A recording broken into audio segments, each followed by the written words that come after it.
හොඳයි. එහෙනම් දරුවනේ ආයුබෝවන්. අපි අද ආරම්භ කරන්න යන්නේ අපේ උසස් පෙළ කෘෂි විද්‍යාව අපේ විෂය නිර්දේශයේ පවතින දෙවන ඒකකය. අපි කියනවා මේකට කෘෂි දේශගුණ විද්‍යාව කියලා. මේ කෘෂි දේශගුණ විද්‍යාව යටතේ අපට හම්බවන දෙවන පාඩම තමයි අද අපි කතා කරන්න යන්නේ. දැන් දෙවන නිපුණතා මට්ටම කියන්නත් පුළුවන්. අපි කලින් පාඩම හෙවත් නිපුණතා මට්ටම යටතේ කතා කළේ මේ භෝග වගාවට බලපාන දේශගුණය කියන්නේ මොකක්ද? කාලගුණය කියන්නේ මොකක්ද? මේක දේශගුණය වේවා කාලගුණය වේවා මේ යටතේ හමුවන දේශගුණ හෝ කාලගුණික පරාමිතීන් හෙවත් සංරචකයන් ගැන. මේ යටතේ අපිට හමු වුණා වර්ෂාපතනය, උෂ්ණත්වය, ආලෝකය, සාපේක්ෂතාව, සුළඟ සහ වාෂ්පීකරණ උත්සේදනය. දැන් අපි කතා කරන්න යන්නේ මේ එක් දේශගුණ සාධකයක් අපේ භෝග වගාවට හෙවත් කෘෂි කර්මාන්තයට දක්වන බලපෑම පිළිබඳවයි. ඒකයි දරුවනේ ඒකකයේ මාතෘකාව වෙලා තියෙන්නේ දේශගුණික සාධක භෝග වගාවට බලපාන ආකාරය. හොඳයි. අපි එහෙනම් ඉස්සරලාම සලකා බලමු කවුරු පිළිබඳවද භෝග වගාවට බලපාන මේ දේශගුණ සාධක මොනවාද කියලා. මේ යටතේ අපට වැදගත් වන ප්‍රධාන දේශගුණ සාධක දරුවනේ මෙන්න මේවයි. මොනවද? අපි ගත්තොත් එහෙම වර්ෂාපතනය. අපි දැන් කලින් කතා කරලා තියෙනවා වර්ෂාපතනය කියන්නේ කවුද කියන එක ගැන. දෙවනුව උෂ්ණත්වය. මම නිකමට මතක් කරන්නම් තත්පරයකින් මෙතන ළමයි වර්ෂාපතනය කියන්නේ වායුගෝලයේ සිට පොළොවට ජලයේ බිඳු වශයෙන් ලැබෙන එක. මේ බිඳුවක විස්කම්භය මිලිමීටර 1.5 අතර. උෂ්ණත්වය තාපයේ නම් ශක්ති විශේෂය මගින් ජීවීන් තුළ ඇතිවන සංවේදීතාව. තුන්වෙනි එක ආලෝකය. සූර්යයා මගින් ලැබෙන ශක්තියේ පියවෙහැට පේන හෙවත් දෘශ්‍ය පරාසය. හතරවෙනි එක සාපේක්ෂ ආර්ද්‍රතාවය. කිසියම් වායුගෝලයක සංතෘප්ත වාෂ්ප පීඩනයට සාපේක්ෂව එම තත්ත්වයට යටතේ වායුගෝලයේ පවතින ජල වාෂ්ප පීඩනය. අංක 5 වායුගෝලයේ ඇතිවන්නා වූ චලන හෙවත් වායුගෝල පීඩනයේ වැඩි තැනක ඉඳලා අඩු තැනක් දක්වා වායුගෝල වාතයේ ගමන් කිරීම හෙවත් සුළඟ. එතකොට මේවා තමයි දරුවනේ ප්‍රධාන දේශගුණික සාධක. දේශගුණික සාධකයක් නොවුනත් අපිට මේ යටතේ ඕනේ නම් නිකමට වගේ දක්වන්න පුළුවන් තව සාධකයක් තියෙනවා. ඒක හැබැයි ප්‍රධාන සාධකයක් නෙවෙයි. ඒකට අපි කියනවා වාෂ්පී උත්සේදනය කියලා. මේක ඉතින් එච්චර වැදගත් සාධකයක් නෙවෙයි. නමුත් කෙනෙකුට කියන්න පුළුවන් ඉතින් දැන් මම කියනවා නම් මේ ජල සම්පාදනයේ ජල හානිය වැනි ක්‍රියාවන්ට බලපානවා කියලා. හොඳයි. අපි දැන් කරන්නට යන්නේ මෙන්න මේ ප්‍රධාන දේශගුණ සාධක 5 බලපාන ආකාරය ටික ටික කතා කරන්නටයි. බලන්න ළමයි පළවෙනි දේශගුණ සාධකය වර්ෂාපතනය. අපි කතා කරන්නට යන්නේ කොහොමද වර්ෂාපතනය භෝග වගාවට බලපාන්නේ කියලා.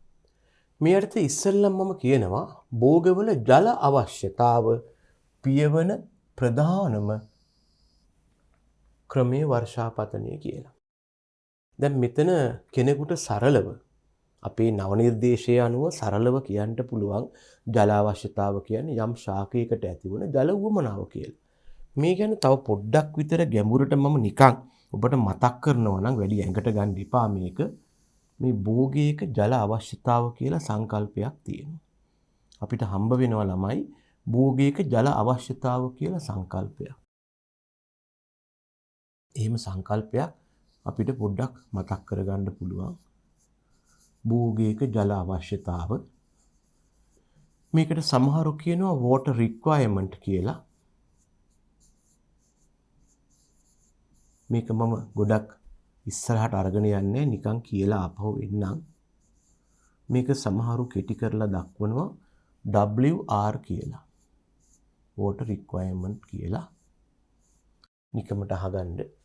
යම් භෝගයක සාමාන්‍ය වර්ධනයක් හා සාමාන්‍ය අස්වැන්නක් පවත්වා ගන්න භූමි ඒකක වර්ගඵලයකට ඒකක කාලයක් තුළ ලැබිය යුතු අවම ජල ප්‍රමාණයට කියනවා භෝගයක ජල අවශ්‍යතාව කියලා. මේ අර්ථය අපි කතා කරනවා දරුවනේ එක පැත්තකින් භෝගයේ සාමාන්‍ය වර්ධනයක් ගැන, ඇවරේජ් growth එකක් ගැන. විශාල වර්ධනයක් ගැන මේ කතා කරන්නේ. සාමාන්‍ය මට්ටමේ වර්ධනයක් ගැන ඒ වගේම කතා කරනවා සාමාන්‍ය අස්වැන්නක් ගැන අපි කියනවා ඇවරේජ් හාවෙස්ට් එකක් නැත්නම් ඇවරේජ් යීල්ඩ් එකක් ගැන. මේ අර්ථයේ කතා කරනවා භූමි ඒකක වර්ගඵලයක්, අක්කරයක්, හෙක්ටයාරයක් වෙන්න පුළුවන්. ඒකක කාලයක්, මාසයක්, වගා කන්නයක්, සතියක් ලැබෙන්න පුළුවන් අවම ජල ප්‍රමාණය. මෙන්න මේකට අපි කියනවා භූගී ජල අවශ්‍යතාව කියලා. කෘෂි කර්මාන්තයේදී අපේ වගකීමක් වෙනවා භෝග ශාක වගා කරපුවාම ඒ වායේ ජල අවශ්‍යතාව ලබා දෙන එක. මේ කියන්නේ අපි එච්චර කරදර වෙන්න ඕනේ භෝගයක ජල අවශ්‍යතාව ස්වභාවිකව ලැබෙනවා ප්‍රධාන ක්‍රමයේ වන වර්ෂාපතනෙ. අපි එතකොට අපි කිව්වනේ භෝග වගාව සම්බන්ධයෙන් තීරණ ගැනීමක් කරනවා කියලා. ඉතින් මේ යටතේ ගන්න තියෙන එක තීරණයක් තමයි මේ පවතින වර්ෂාපතනය මත මේ භෝගයක ජල අවශ්‍යතාව මොකක්ද? මේ වර්ෂාව මගින් මේ ජල අවශ්‍යතාව පිය වෙනවද? එහෙම නැත්නම් ජල හිඟයක් ඇති වෙනවා නම් ඒකට විකල්පයන්ට යන්න වෙනවා. කෙසේ හෝ වේවා මෙතන අපි කියන්නේ වර්ෂාපතනයේ භෝග වගාවට දක්වන බලපෑම. ඊයටත් එකක් කියන්න පුළුවන් යම් භෝගයක ජල අවශ්‍යතාව පිරිමසන පියවන ප්‍රධානම ක්‍රමය වන්නේ මොකක්ද? වර්ෂාපතනය. දෙවැනි එක තමයි මේ භෝගයේ සාත්තු ක්‍රියාවන්ට. සාත්තු ක්‍රියා කියලා කියන්නේ මේ භෝගයේ බිම් සකස් කරනවා, පසට පොහොර දානවා වැනි ක්‍රියාවන්. දැන් ළමයි මේ සාත්තු ක්‍රියාවන් කියලා කියන්නේ ස්වභාවිකව පවතින පරිසරයේ තියෙනවනේ දරුවනේ. මම අර හැමතිස්සෙම මතක් කරන රූපේ පෙන්වන්නට දාපහුව. මේ තියෙන්නේ පොළොව මට්ටම. ඉහළින් තියෙනවා වායු ගෝලය. පහළින් තියෙනවා ශාකවල මූල මණ්ඩලයේ ගමන් කරන පස. අපි ශාකයක් ගත්තොත් කොටස් ටිකක් තියෙනවා වායු ගෝලයේ. තව කොටස් ටිකක් තියෙනවා පසේ. උදාහරණ මූල මණ්ඩලයේ. උදාහරණ පසට යෙදූ බීජය. අපි කෘෂිකර්මයේදී ශාක වගා කරන්නේ හොඳ අස්වැන්නක් ලබා ගන්න නම් මේ වායු ගෝලයේ හා පස කියන පරිසරයන් වල මේ හොඳ අස්වැන්නක් ලැබීමට අවශ්‍ය තත්ත්ව හරියට නිසි පමණ නිසි ප්‍රමාණයට තියෙන්න ඕනේ. එහෙම නැති වුණොත් මොකද වෙන්නේ? ලැබෙන අස්වැන්න අඩු වෙනවා. ඒතර යම් අවස්ථාවක මේ වායු ගෝලයේ හෝ පස කියන පරිසරය තුල තිබිය යුතු තත්ත්වයන් નિયમિત විදිහට නැත්නම් අපට කරන්නට වෙන්නේ මොකක්ද? කෘතිම නැත්නම් අප විසින් ඒ තත්ත්වයන් ආපහු වායු ගෝලයේ හෝ පස කියන පරිසරයේ ඇති කරන්න ඕනේ. ඉතින් මෙන්න මේ විදිහට යම් භෝග ශාකයක් සඳහා අවශ්‍ය වායු ගෝලීය හා පාංශු තත්ත්ව වඩා හොඳින් ලබා දීම සඳහා ඒ වායු ගෝලයේ හෝ පස කියන පරිසරයට කරන වෙනස්කම් වලට අපි කියනවා සාත්තු ක්‍රියාවන්, ශස්‍ය විද්‍යාත්මක ක්‍රියාවන්, එහෙම නැත්නම් කල්චරල් ප්‍රැක්ටිසස් නැත්නම් ඇග්‍රොනොමික් ප්‍රැක්ටිසස් කියලා. යම් භෝග ශාකයක වායු ගෝලීය හා පස කියන පරිසරයන් ශාකයට වඩා යෝග්‍ය තත්ත්වයට ලබා දීම සඳහා ඒ පරිසරයන්ට කරන වෙනස්කම් තමයි සාත්තු ක්‍රියා හෙවත් ශස්‍ය විද්‍යාත්මක කටයුතු කියන්නේ. දැන් උදාහරණයක් හිතන්න. වායු ගෝලීය කියන පරිසරයේ මෙයාට සෙවණක් තියෙනවා වෙන ශාක මගින්. අපි සෙවණ ඉවත් කරනවා. නැත්නම් මේ ශාකයේම ඉහළ පත්‍ර මගින් පහළ පත්‍ර වලට අනවශ්‍ය සෙවණක් ඇති කරනවා. ශාකයක තියෙන අනවශ්‍ය පත්‍ර කපා දැමීම, කප්පාදු කරනවා. අපිට පේනවා මේ වායු ගෝලීය කියන පරිසරයේ ඉන්නවා මේ ශාකයට හානි කරන වල්පැල, රෝග, පලිබෝධ කට්ටිය. අපි ඒගොල්ලෝ අල්ලලා මරලා දාලා කියනවා පලිබෝධ පාලනය කියලා. ඉතින් මේ විදිහට අපිට පුළුවන් වායු ගෝලීය කියන පරිසරය ශාකයට යෝග්‍ය තත්ත්වයට පත් කරන්න යම් යම් දේවල් කරන්න. තද අවුවක් ලැබෙනවා නම් සෙවණ ඇති කරනවා. පසෙත් එහෙමයි. පසේ ස්වභාවිකව ලැබෙන්න ඕන නයිට්‍රජන්, ෆොස්ෆරස්, පොටෑසියම් ඇතුළු පෝෂක නියමිත ප්‍රමාණවල ඉන්නේ. මොකද අපි කරන්නේ පිටින් ඒ පෝෂක පසට දාලා කියනවා පොහොර දැම්ම කියලා. පසේ ස්වභාවිකව තියෙන්න ඕන ජල ප්‍රමාණය ශාකයට ප්‍රමාණවත්ව නැහැ. ජල හිඟයක් ඇති වෙනවා. පීවන්න මොකද කරන්නේ? පිටින් වතුර දාලා නමක් දානවා ජල සම්පාදනය කියලා. එහෙනම් මෙන්න මේ විදිහට යම් ශාකයකට එයාගේ පරිසරයේ යෝග්‍ය තත්වයට පත් කිරීමට කරන ක්‍රියාවන්ට අපි කියනවා සාත්තු ක්‍රියා කියලා. දැනගන්න සමහර සාත්තු ක්‍රියා කරන්නට යනකොට පසේ ප්‍රමාණවත් තෙතමනයක් එවත් ජලයේ පැවතීම වැදගත් වෙනවා. උදාහරණයක් කිව්වොත් අපි බිම් සකස් කරන්න ගියාම ඉතා වියලි පසක බිම් සකස් කරන්න බෑ. පොහොර දාන්න ගියාම යෙදූ පොහොර ශාකයට උරා ගන්න නම් පසේ යම් ප්‍රමාණවත් තෙතමනයක් තියෙන්න ඕන. එතන මෙන්න මේ වාගේ සාත්තු ක්‍රියා කරන්න ගියාම වර්ෂාව මගින් ලැබිලා පසේ ප්‍රමාණවත් තෙතමනයක් තියෙන එක වැදගත් වෙනවා. ඔන්න දැන් භෝග වගාවට වර්ෂාවේ වැදගත්කම් දෙකක් කතා කළා. භෝගයේ ජල අවශ්‍යතාව කියන සංකල්පය පියවනවා. සාත්තු ක්‍රියාවන්ට අවශ්‍ය තෙතමනය ජලය මගින් ලබා දෙනවා. ඒ විතරක් නෙමෙයි ශාකයක් වර්ධනය වෙනකොට ඒකට ප්‍රධාන වශයෙන්ම බලපාන්නේ වර්ෂාපතනය මගින් ලැබෙන තෙතමනය. ඒ නිසා තුන්වෙනුව ශාකයක වර්ෂාපතනය මගින් ලැබෙන තෙතමනය ශාකයේ හොඳ වර්ධනයක් පවත්වා ගන්නවා. අපි දැකලත් තියෙනවනේ දැන් පායන කාලෙට තනකොළ එහෙම මැරිලා යනවා. නමුත් වර්ෂාව මගින් ලැබෙනවත් එක්කම ආපහු පුනර්වර්ධනය වෙලා නැගිටිනවා. ඊළඟට ශාකවල මල් පිපීම.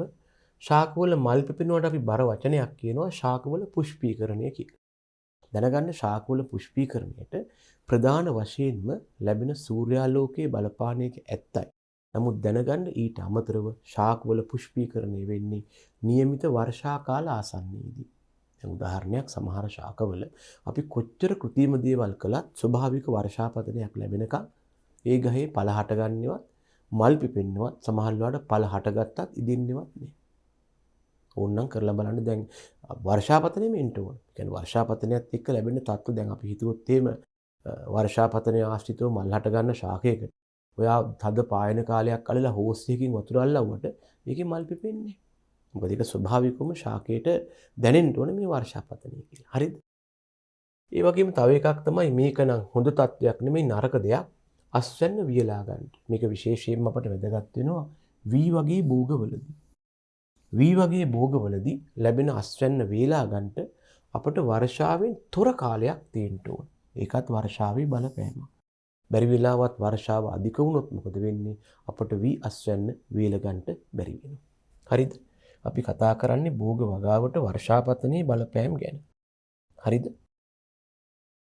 ඊළඟට සමහර වෙලාවට භෝගවල අස්වනු නෙලවුවාම ඒ නෙලාගත් අස්වැන්න අපිට සකස් කරලා පිරිසිදු කරලා වේලලා ගෙට ගන්න. මේකත් වී වගාවට අදාළ සිද්ධියක්. එහෙම කරගන්නත් අපිට වියලි කාලගුණයක් අවශ්‍ය වෙනවා. ඉතින් වර්ෂාවේ බලපෑම් යටතේ වර්ෂාව නැතිව තියෙන එකත් යම් ආකාරයක බලපෑමක් වෙනවා. හැබැයි මෙහෙම එකක් තියෙනවා දරුවනේ සමහර වෙලාවට වර්ෂාපතනය කෘෂිකර්මයේදී අහිතකරව බලපානවා. අධික වර්ෂාවක් ආපුවාම වර්ෂා ජල බිඳු වල තියෙන චාලක ශක්තිය මගින් මොකද වෙන්නේ? ගස් කඩා වැටෙනවා. අපි කියනවා ශාක ඇද වැටෙනවා කියලා. ඒ වගේම ගස්වල තියෙන මේ පොඩි මල් නැත්නම් ලපටි පුෂ්ප, පත්‍ර, ඵල වැනි ව්‍යුහයන් මොකද වෙන්නේ?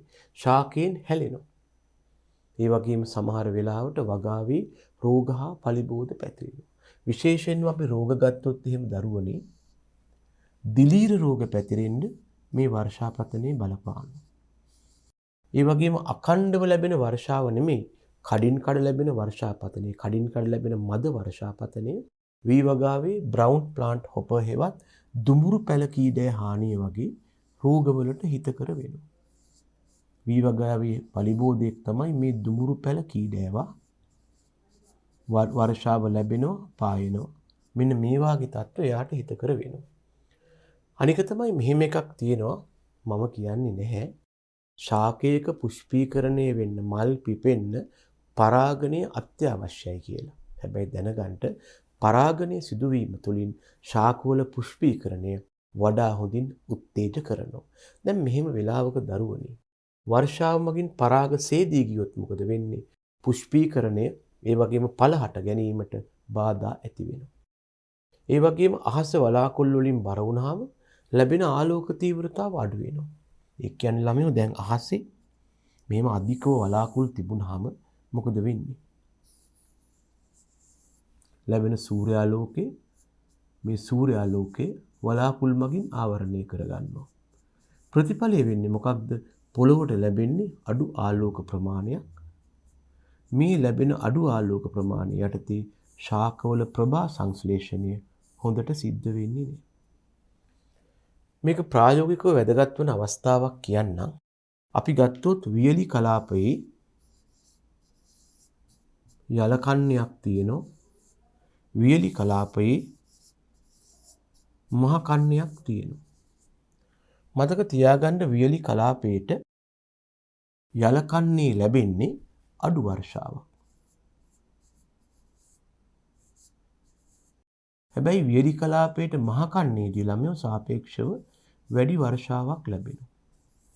දැන් වියලි කලාපයේ මහ කන්නේට වැඩි වර්ෂාවක් ලැබෙනවා කියන්නේ මොකක්ද?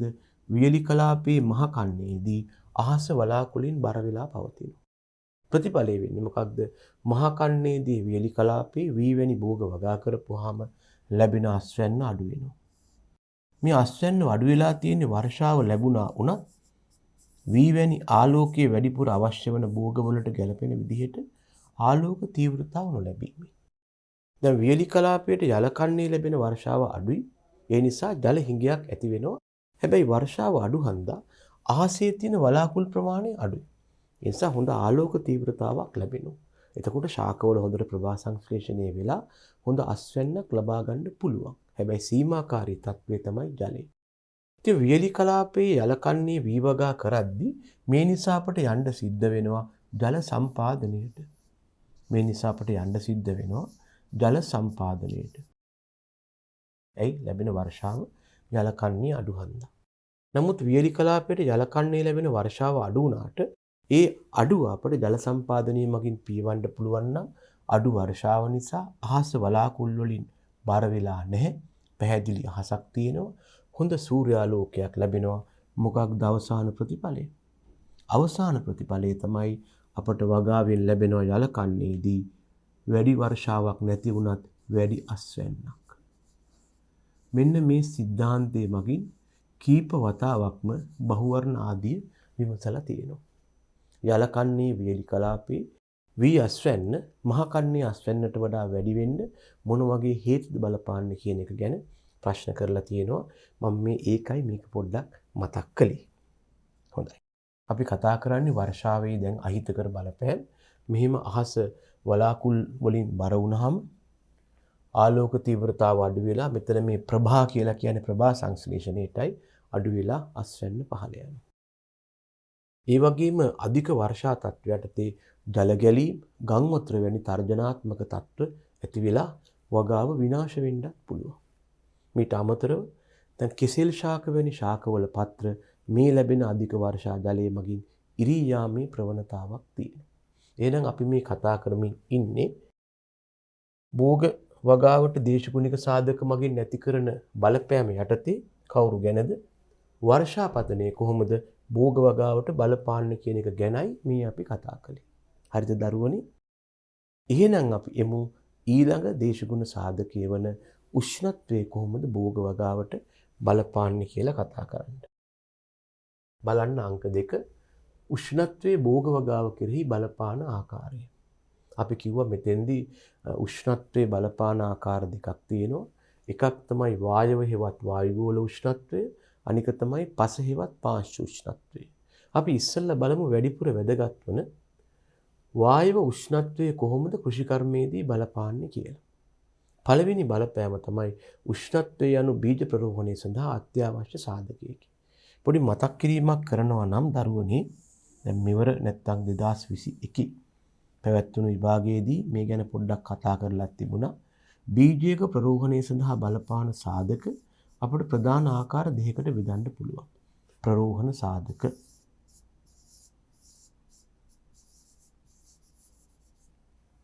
එක සාධක වර්ගයකට කියනවා බාහිර සාධක.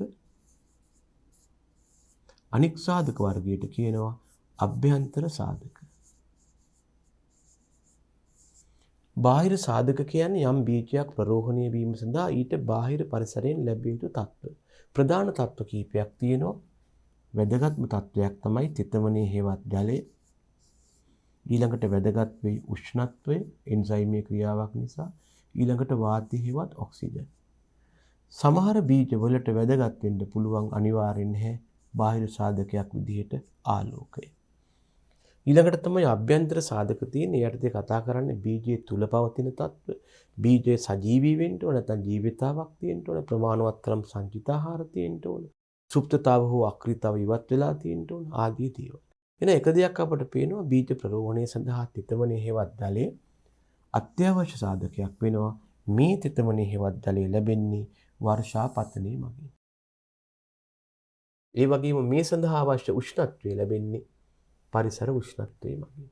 එහෙනම් වායව උෂ්ණත්වයේ කෘෂිකර්මයේදී බලපානවා බීජ ප්‍රරෝහණයට. දෙවන තත්වය තමයි මොකද බීජ ප්‍රරෝහණය එන්සයිමීය සාධකය. ප්‍රභා සංශ්ලේෂණයට. උෂ්ණත්වය වැඩි කරනකොට ශාක කායික ක්‍රියාවන්ගේ වේගය ඉහළ යාම ප්‍රභා සංශ්ලේෂණයටත් බලපානවා. දැන් පොදුවේ අපි ගත්තොත් එහෙම එන්සයිමීය ක්‍රියාවකට උෂ්ණත්වයේ බලපාන ආකාරය වායව උෂ්ණත්වය අපට පුළුවන් දල වශයෙන් y අක්ෂයක් ප්‍රස්ථාරී ගන්ට ප්‍රතික්‍රියා ශීඝ්‍රතාව නැත්නම් ප්‍රතික්‍රියාව ප්‍රස්ථාරී x අක්ෂයේ වශයෙන් අපට දක්වන්න පුළුවන් උෂ්ණත්වය. මෙහෙම දාලා ප්‍රස්ථාරයක් අඳින්න පුළුවන් දල වශයෙන් x අක්ෂයට පවතින උෂ්ණත්වය y අක්ෂයට මොකක් හරි සලකා බලන ප්‍රතික්‍රියාව. ප්‍රභා සංශ්ලේෂණය වෙන්න පුළුවන්. ශ්වසනය වෙන්න පුළුවන්. හුඟක් වෙලාවට මේ ප්‍රස්ථාරවල හැඩය වෙන්නේ මෙන්න මේ වගේ තත්ත්වයක්. උෂ්ණත්වය වැඩි කරද්දී ප්‍රතික්‍රියාව යම් මට්ටමක් දක්වා වැඩි වෙනවා, උපරිම වෙනවා. ඊට පස්සේ අඩු වෙන්න පටන් ගන්නවා. මෙන්න මේ වගේ උෂ්ණත්වයකදී යම් උෂ්ණත්වයකදී ප්‍රතික්‍රියාව උපරිමව සිද්ධ වෙනවා. ඊට පස්සේ මොකද වෙන්නේ? ප්‍රතික්‍රියාවේ ශීඝ්‍රතාවයවත් ප්‍රතික්‍රියාව අඩු වෙනවා. හේතුව තමයි එන්සයිමීය ගුණ හානි වීම. ඒකට හේතුව බොහෝ ශාක කායික ක්‍රියාවන් එන්සයිමීය ප්‍රතික්‍රියා වෙනවා. මේ එන්සයිමීය ප්‍රතික්‍රියාවන් වලට මාධ්‍ය හේවත් පරිසරයේ පවතින උෂ්ණත්වයේ බලපානවා. අන්න ඒකයි මේ බඳු හැසිරීමක් පෙන්වලා තියෙන්නේ. හොඳයි, ඒ අනුව දරුවනේ අපි ආපහු ගියොත් එහෙම අපට කියන්න පුළුවන් ප්‍රභා සංශ්ලේෂණය කියන්නේ ඒ බඳු එන්සයිමීය ප්‍රතික්‍රියාවක්. එතකොට පාරිසරික උෂ්ණත්වය මේ ප්‍රභා සංශ්ලේෂණය කියන එන්සයිමීය ප්‍රතික්‍රියාවට බලපානවා. පාරිසරික උෂ්ණත්වය මේ ප්‍රභා සංශ්ලේෂණය කියන එන්සයිමීය ප්‍රතික්‍රියාවටත් බලපානවා. බලපාන්නේ කොහොමද? පරිසර උෂ්ණත්වය සෙන්ටිග්‍රේඩ් 50 55 වගේ අගයන් ඉක්මවා ගියාම අර මං කලින් කිව්ව විදිහට මේ තියෙන එන්සයිම් වල ගුණ හානි වෙලා ප්‍රභා සංශ්ලේෂණ ප්‍රතික්‍රියාව පහළ යන්න පටන් ගන්නවා. ඉතින් ඒ නිසා අපිට පොදු අගයක් දක්වනවා නම් බොහෝ ශාකවල ප්‍රභා සංශ්ලේෂණය හොඳටම හෙවත් ප්‍රශස්තව සිද්ධ වෙන්නේ සෙන්ටිග්‍රේඩ් 35 40 වගේ උෂ්ණත්වයක. සෙන්ටිග්‍රේඩ් 35 40 වගේ උෂ්ණත්වයක තමයි ශාකවල ප්‍රභා සංශ්ලේෂණ ප්‍රතික්‍රියාව හොඳටම සිද්ධ වෙන්නේ. මතක තියාගන්න බහුවර්ණ වලට යෝග්‍ය ස්ථානය. ඊළඟට කියනවා මේ පොදුවේ C3 ශාකවල ප්‍රශස්ත ප්‍රභා සංශ්ලේෂණයක් වෙන්නේ සෙන්ටිග්‍රේඩ් 15යි 25යි අතරලු C4 ශාකවල මේක සෙන්ටිග්‍රේඩ් 30යි 40යි වෙනවලු. පොඩි ප්‍රශ්නයක් තියෙනවා. මොකක්ද මේ C3 ශාක කියන්නේ? මොකක්ද මේ C4 ශාක කියන්නේ? මම මේ ගැන වැඩි පැහැදිලි කරන්නේ නැහැ. අලුතෙන් ඒ කියන්නේ මේ සිද්ධාන්තය අහලා නැති දරුවෝ ඉන්නවනම් නිකමට සැකය නැති කරන් යනවා විතරයි. මේ ගැන අපි වැඩිපුර කතා කරනවා නිර්දේශයේ 7 වන ඒකකයේ වන ශාක කායික විද්‍යාව යටතේ.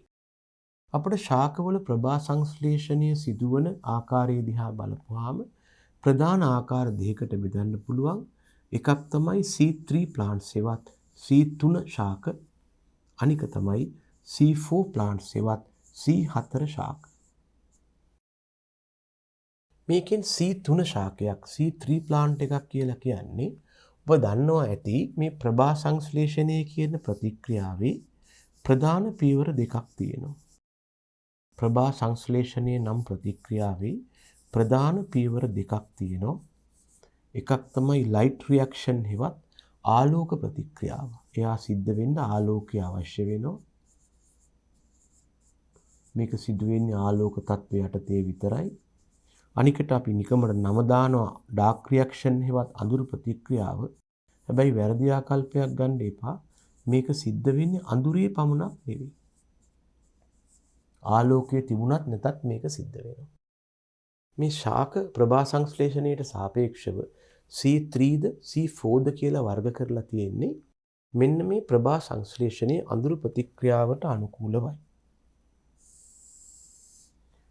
යම් ශාකයක ප්‍රභා සංශ්ලේෂණයේ අඳුරු ප්‍රතික්‍රියාවේදී මුලින්ම හමුවන ස්ථායී සංයෝගය නැත්නම් අපි කියනවා first detectable stable compound එක කාබන් පරමාණු 3ක සංයෝගයක් වෙනවා නම් ඒ කියන්නේ ඒ සංයෝගය ඇති වුණාට පස්සේ ඒක යම් වේලාවක් ස්ථායීව තියෙනවා නම් ඒ සංයෝගයේ කාබන් පරමාණු 3ක් තියෙනවා නම් ඒ වගේ ශාකවලට අපි කියනවා C3 ශාක කියලා. හැබැයි C3 ශාකේ තරම් කාර්යක්ෂම නැහැ. නමුත් අපට වැදගත්ම ශාකයක් වන ගොයම් ශාකයේ තිරිඟු ශාකයේ දෙකම C3 වෙනවා. එහෙම නෙමෙයි. ප්‍රභා සංශ්ලේෂණයේ අඳුරු ප්‍රතික්‍රියාවේදී මුලින්ම හමුවන කාබනික ස්ථායී සංයෝගයේ කාබන් පරමාණු 4ක් තියෙනවා නම් මේ සංයෝගයේ අන්න ඒ වගේ ශාකවලට අපි කියනවා C4 ශාක හේවත් C4 ශාක කියලා. දැනගන්න මේ C4 ශාකවල කාර්යක්ෂමතාව C3 ශාකවලට වඩා වැඩි. මේවා ඊටාම කාර්යක්ෂම හොඳ තත්වයේ ශාක. හරිද? ඉතින් ඒ නිසා ප්‍රභා සංශ්ලේෂණය ආදී ප්‍රතික්‍රියාවන්ටත් මේවා උත්තේජ දක්වන්නේ නැත්නම් ප්‍රතිචාර දක්වන්නේ ඊට අනුකූලවයි. අන්න නිකම් මතක් කළේ මේක අපිට ක්‍රොප් ෆිසියොලොජි හේවත් ශාක කායික විද්‍යාව යටතේ හම්බ වෙනවා. දැන් මොකක්ද මේ යටතේ වෙලා තියෙන්නේ? පොදුවේ C3 ශාකවල ප්‍රශස්ත ප්‍රභා සංශ්ලේෂණයක් වෙන්නේ සෙන්ටිග්‍රේඩ් 15-25 තරම් අඩු උෂ්ණත්වයක වුණාට C4 වලට ඊට වඩා වැඩි උෂ්ණත්වයක් දරා ගන්න 30-40 දක්වා යන්නත් පුළුවන්. ඉතින් ඒ විදිහටයි ප්‍රභා සංශ්ලේෂණයට උෂ්ණත්වයේ බලපාන. අපි දැන් මේ කතා කරන්නේ වායුගෝල උෂ්ණත්වයේ කෘෂිකාර්මික බලපෑම ගැන. අපි දැන් කතා කළා බලපෑම් කීපයක්. අපි කතා කළා උෂ්ණත්වයේ බලපෑම් එකක්. මේ විදිහට ඔබට මතක ඇති බීජ ප්‍රරෝහණයට දෙවනි බලපෑම ප්‍රභා සංශ්ලේෂණයට. අපි ගත්තොත් තුන්වෙනි බලපෑම භෝග ශාකවල ශ්වසනය. ශ්වසනය කියලා කියන්නේ ශාක තුල ආහාර වැය කරලා ශක්තිය නිපදවීමේ ක්‍රියාවක් වෙනවා. දැනගන්න ශ්වසනය කියන්නේ එන්සයිමීය ක්‍රියාවක් නිසා උෂ්ණත්වය වැඩි වෙනවත් එක්කම ශාකවල ශ්වසන ශීඝ්‍රතාවත් වැඩි වෙනවා. වැඩි වෙලා හැබැයි යම් උෂ්ණත්වයකින් පස්සේ ආපහු ශ්වසන ශීඝ්‍රතාව අඩු වෙනවා. මොකද ශ්වසනයත් ප්‍රභා සංශ්ලේෂණය වගේම එන්සයිමීය ප්‍රතික්‍රියාවක් නිසා. ඊළඟට වර්ණක සංශ්ලේෂණයට. ළමයි වර්ණක කියලා කියන්නේ ශාකවල පවතින යම් වර්ණයක් සඳහා දායක වන සංයෝග. මේවට අපි ඉංග්‍රීසියෙන් කියනවා ළමයි පිග්මන්ට්ස් කියලා. ශාකවල හමුවන මේ වර්ණකවලට අපි ඉංග්‍රීසියෙන් කියනවා පිග්මන්ට්ස් කියලා. මේ වර්ණක ආකාර දෙකකට බෙදනවා සමහරු. සමහර දියුණු ශාකවල තියෙන වර්ණක තියෙන්නේ ලව කියන ව්‍යුහ ඇතුලේ. ඒවට කියනවා ලව වර්ණක කියලා. සමහර ශාකවල වර්ණක තියෙන්නේ ලව රහිතව නිකම්ම සෛල යුෂය ඇතුලේ. ඒවට අපි කියනවා යුෂ වර්ණක කියලා. ලව වර්ණක පැවතීම ප්‍රවේණිකව උසස් ලක්ෂණයක්. කෙසේ හෝ වේවා මේ ශාකවල තැඹිලි වර්ණයට හේතු වන කැරටිනොයිඩ් කියන වර්ණකීය සංශ්ලේෂණය වීමට රාත්‍රී කාලයේ අඩු උෂ්ණත්වයක් පැවතීම වැදගත් වෙනවා. මෙන්න බහුවර්ණයක් අහන්න පුළුවන් තැන.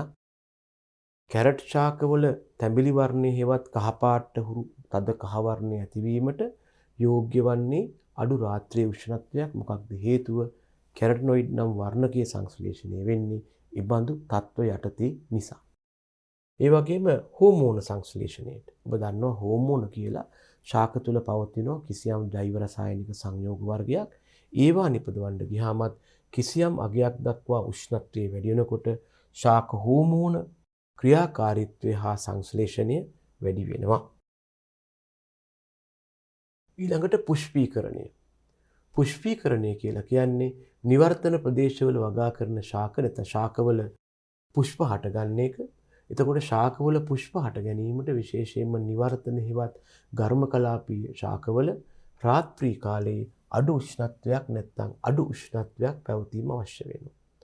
දැන් තක්කාලි වල මේක පුෂ්ප හෝ ඵල හට ගැනීමට රාත්‍රී උෂ්ණත්වය සෙන්ටිග්‍රේඩ් 15ක් 17ක් තරම් අඩු වෙන්න ඕන. පුෂ්ප හටගත්තොත් තමයි ඵල හටගන්නේ. හොඳයි අපි මේ කතා කළේ උෂ්ණත්වයේ බලපෑම ගැන. අපි වර්ෂාපතනයේ බලපෑම කිව්වා, ඊළඟට උෂ්ණත්වයේ බලපෑම කිව්වා. ඉතින් මෙන්න මේ නිසා අපි පොඩි වැඩක් කරනවා. අඩු උෂ්ණත්වයේ යටතේ සමහර ශාකවල පුෂ්පීකරණය උත්තේජනය වෙන නිසා යම් ශාකයක පුෂ්පීකරණය උත්තේජනය කරන්න එයා බීජයක් හෝ බීජ පැලයක් වශයෙන් ඉන්නකොට නැත්නම් කුඩා කාලේ ඉන්නකොට අපි එයාව අඩු උෂ්ණත්වයකට ලක් කරනවා. එතකොට අනාගතයේදී එයා තුල පුෂ්පීකරණය උත්තේජනය වෙනවා. මෙන්න මේ විදිහට. යම් ශාකයක පුෂ්පීකරණය උත්තේජ කිරීම සඳහා එය බීජයක් හෝ බීජ පැලයක් වශයෙන් තිබියදී සාපේක්ෂව අඩු උෂ්ණත්වයකට ලක් කිරීමට අපි කියනවා වර්නලයිසේෂන් හෙවත් වසන්තීකරණය කියලා. මොකක්ද මම කිව්වේ? යම් ශාකයක පුෂ්පීකරණය උත්තේජ කිරීම සඳහා එය බීජයක් හෝ බීජ පැලයක් වශයෙන් තිබියදී සාපේක්ෂව අඩු උෂ්ණත්වයකට ලක් කිරීම වසන්තීකරණයයි. මේ අහලා තියෙන්නේ ඒ ගැන තමයි. අපි එහෙනම් පොඩි සටහනක් දානවා එතන.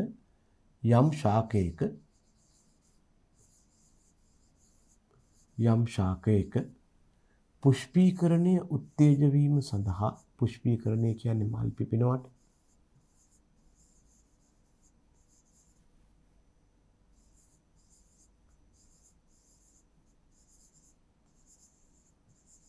යම් ශාකයක පුෂ්පීකරණය උත්තේජ වීම සඳහා එය බීජයක් හෝ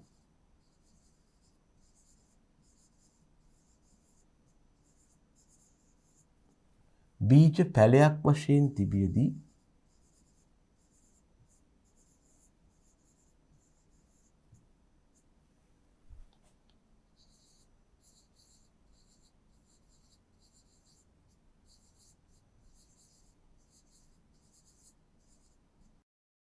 සාපේක්ෂව අඩු උෂ්ණත්වයකට ලක් කිරීමයි. එය බීජයක් හෝ බීජ පැලයක් වශයෙන් තිබියදී සාපේක්ෂව අඩු උෂ්ණත්වයකට ලක් කිරීමයි.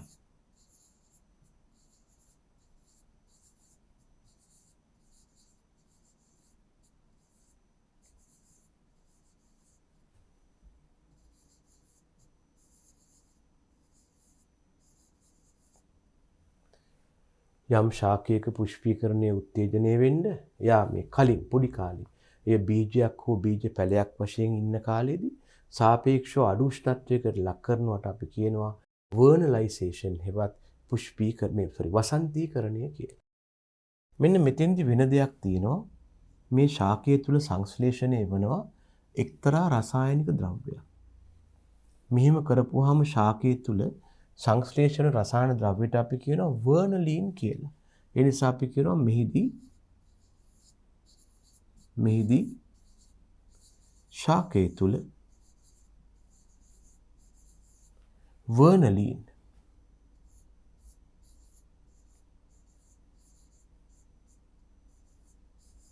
සංශ්ලේෂණය වී වර්නලීන් නැත්නම් වර්නලයින් කියලා කියනවා. වර්නලීන් සංශ්ලේෂණය වී මොකද වෙන්නේ ළමයෝ? පුෂ්පීකරණය උත්තේජනය වෙනවා.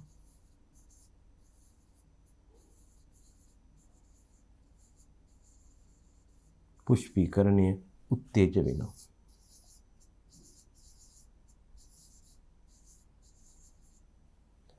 අපි කතා කළේ ශාක සඳහා උෂ්ණත්වයේ බලපෑම ගැන. කතා කරමින් ඉන්නේ උෂ්ණත්වයේ බලපෑම ගැන. ඒ යටතේ වැදගත් සංකල්පයක් අපි කතා කළා පුෂ්පීකරණයට. උෂ්ණත්වයේ බලපාන ඊළඟ ක්‍රියාව තමයි ආකන්ද මූලාරම්භය සඳහා. දැනගන්න ආකන්ද කියලා කියන්නේ අල වලට ආකන්ද මූලාරම්භය කියලා කියන්නේ මොකද අපි ඉංග්‍රීසියෙන් කියනවා ටියුබ් ඉනිෂියේෂන් කියලා. යම් ශාකයක අල හට ගැනීම ආරම්භ වෙනවා. මේකට අපි කියනවා ටියුබ් ඉනිෂියේෂන් කියලා.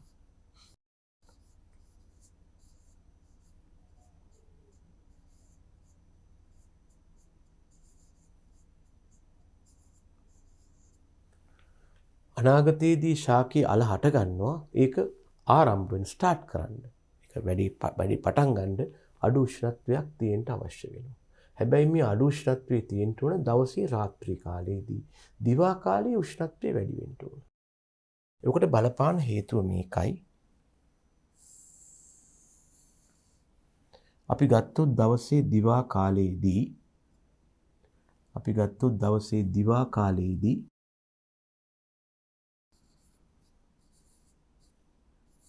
හොඳින් සූර්යාලෝකය ලැබෙනවා.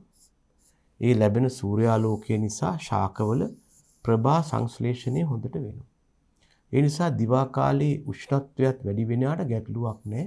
මොකද දිවා කාලේ උෂ්ණත්වය වැඩි වුණොත් ඒක එන්සයිමේ ක්‍රියාවන්ට බලපාලා ප්‍රභා සංශ්ලේෂණය හොඳට වෙලා හොඳට ආහාර නිපදවනවා. නමුත් දවසේ රාත්‍රී කාලයේ ගත්තොත් සූර්යාලෝකය නැහැ.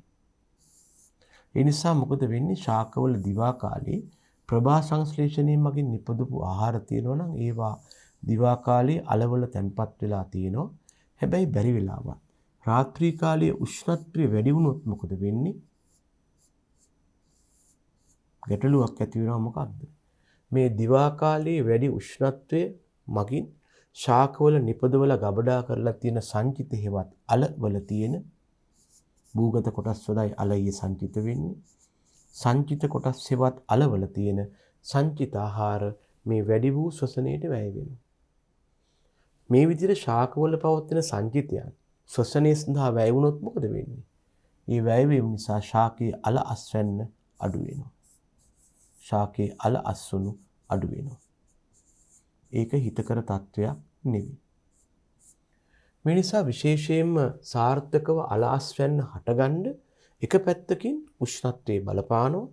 තව පැත්තක් වෙනවා අල බහින එක පටන් ගන්න. නැත්තම් ශාකයක අල සෑදීම ආරම්භ වෙන්න. මේකට අපි කියනවා ටියුබ් ඉනිෂියේෂන් හෙවත් ස්කන්ධ මූලාරම්භය කියලා. මෙන්න මේකටත් උෂ්ණත්වයේ බලපානවා. ශාකවල අල හටගන්න එක හටගන්න උෂ්ණත්වයේ වැදගත් වෙනවා. ඒකට කියනවා ස්කන්ධ මූලාරම්භය කියලා. දෙවනුව හටගත්ත අලවල අස්වැන්න වැඩි කිරීමටත් රාත්‍රී උෂ්ණත්වය අඩු වෙන එක බලපානවා. ඒකයි මේ අපි මතක් කළේ. අපි කිව්වා ශාකවල ආකන්ද නැත්නම් අර්ථාපල් වැනි ශාකවල ආකන්ද මූලාරම්භ වීමට දිවා කාලයේ වැඩි උෂ්ණත්වයකුයි රාත්‍රී අඩු උෂ්ණත්වයකුයි තියෙන්න ඕන. ඊළඟට ශාකවලට ජලය හා පෝෂක උරා ගන්න දැනගන්න ළමයි ශාක විසින් ජලය හා පෝෂක උරා ගන්නේ උත්ස්වේදනය කියන ප්‍රතික්‍රියාව මගින් නැත්නම් උත්ස්වේදනය කියන ක්‍රියාව මගින්. උත්ස්වේදනය කියන්නේ ශාකවල වායව කොටස් හරහා ජලයේ වාෂ්පාකාරයෙන් ඉවත් වෙන එක. ඉතින් මෙහෙම උත්ස්වේදනය වෙන්න නම් වායු ගෝලීය ප්‍රමාණවත් උෂ්ණත්වයක් තියෙන්න ඕන. ඊළඟට ශාකවල සෛල විභාජනය. සෛල බෙදෙන්නයි ශාක තුල ද්‍රව්‍ය එහා මෙහා ගමන් කරන්නයි උෂ්ණත්වයක් අවශ්‍ය වෙනවා. ඒ වගේම කෙලින්ම ශාකවල උත්ස්වේදනය වෙන්න උෂ්ණත්වය බලපානවා. ඒ වගේම පසේ වාසය කරන ශුද්ධ ජීවීන්ගේ පියවිහැට පේන්නේ නැති ජීවීන්ගේ ක්‍රියාකාරීත්වයට උෂ්ණත්වය බලපානවා. ඒ වගේම භෝගවල වර්ධනයේට අඩු උෂ්ණත්වය බලපානවා. දැනගන්න අඩු උෂ්ණත්වය යටතේ ලංකාවේ නම් මේ තත්ත්වේ නැහැ. ලෝකයේ සමහර රටවල් වල ඊටාම අඩු උෂ්ණත්වයක් ඇති වුනහම අපි කියනවා සිසිල් හානි ඇති වෙනවා කියලා. මේ අර්ථයේ වෙන්න පුළුවන් ගැටලුවක් තමයි සමහර භෝග ශාකවල මේ තියෙන්නේ ශාකයේ කඳ නම් මේ ශාක කඳේ තියෙනවා ජලයේ ගෙනෙන නාල පද්ධතියක්. අපි කියනවා ශෛලම නාල කියලා. මේක ලංකාවේ නම් නෑ එච්චර මේ හානිය. මෙන්න මේ ශාකයේ තියෙන ශෛලම නාල තුල ශීත ඍතුවේදී පවතින ජලය අයිස් බවට පත් වෙනවා. අයිස් බවට පත්වීමේ සිදුවන පරිමා ප්‍රසාරණතාව නිසා මේ ශෛලම පුපුරා යාමේ හැකියාවක් තියෙනවා. ඒ නිසා ඒකට අපි කියනවා cold effect එක හෙවත් cold damages හෙවත් ශීතල හානි කියලා. අපි කතා කරන්නේ උෂ්ණත්වයේ බලපෑම් ගැන.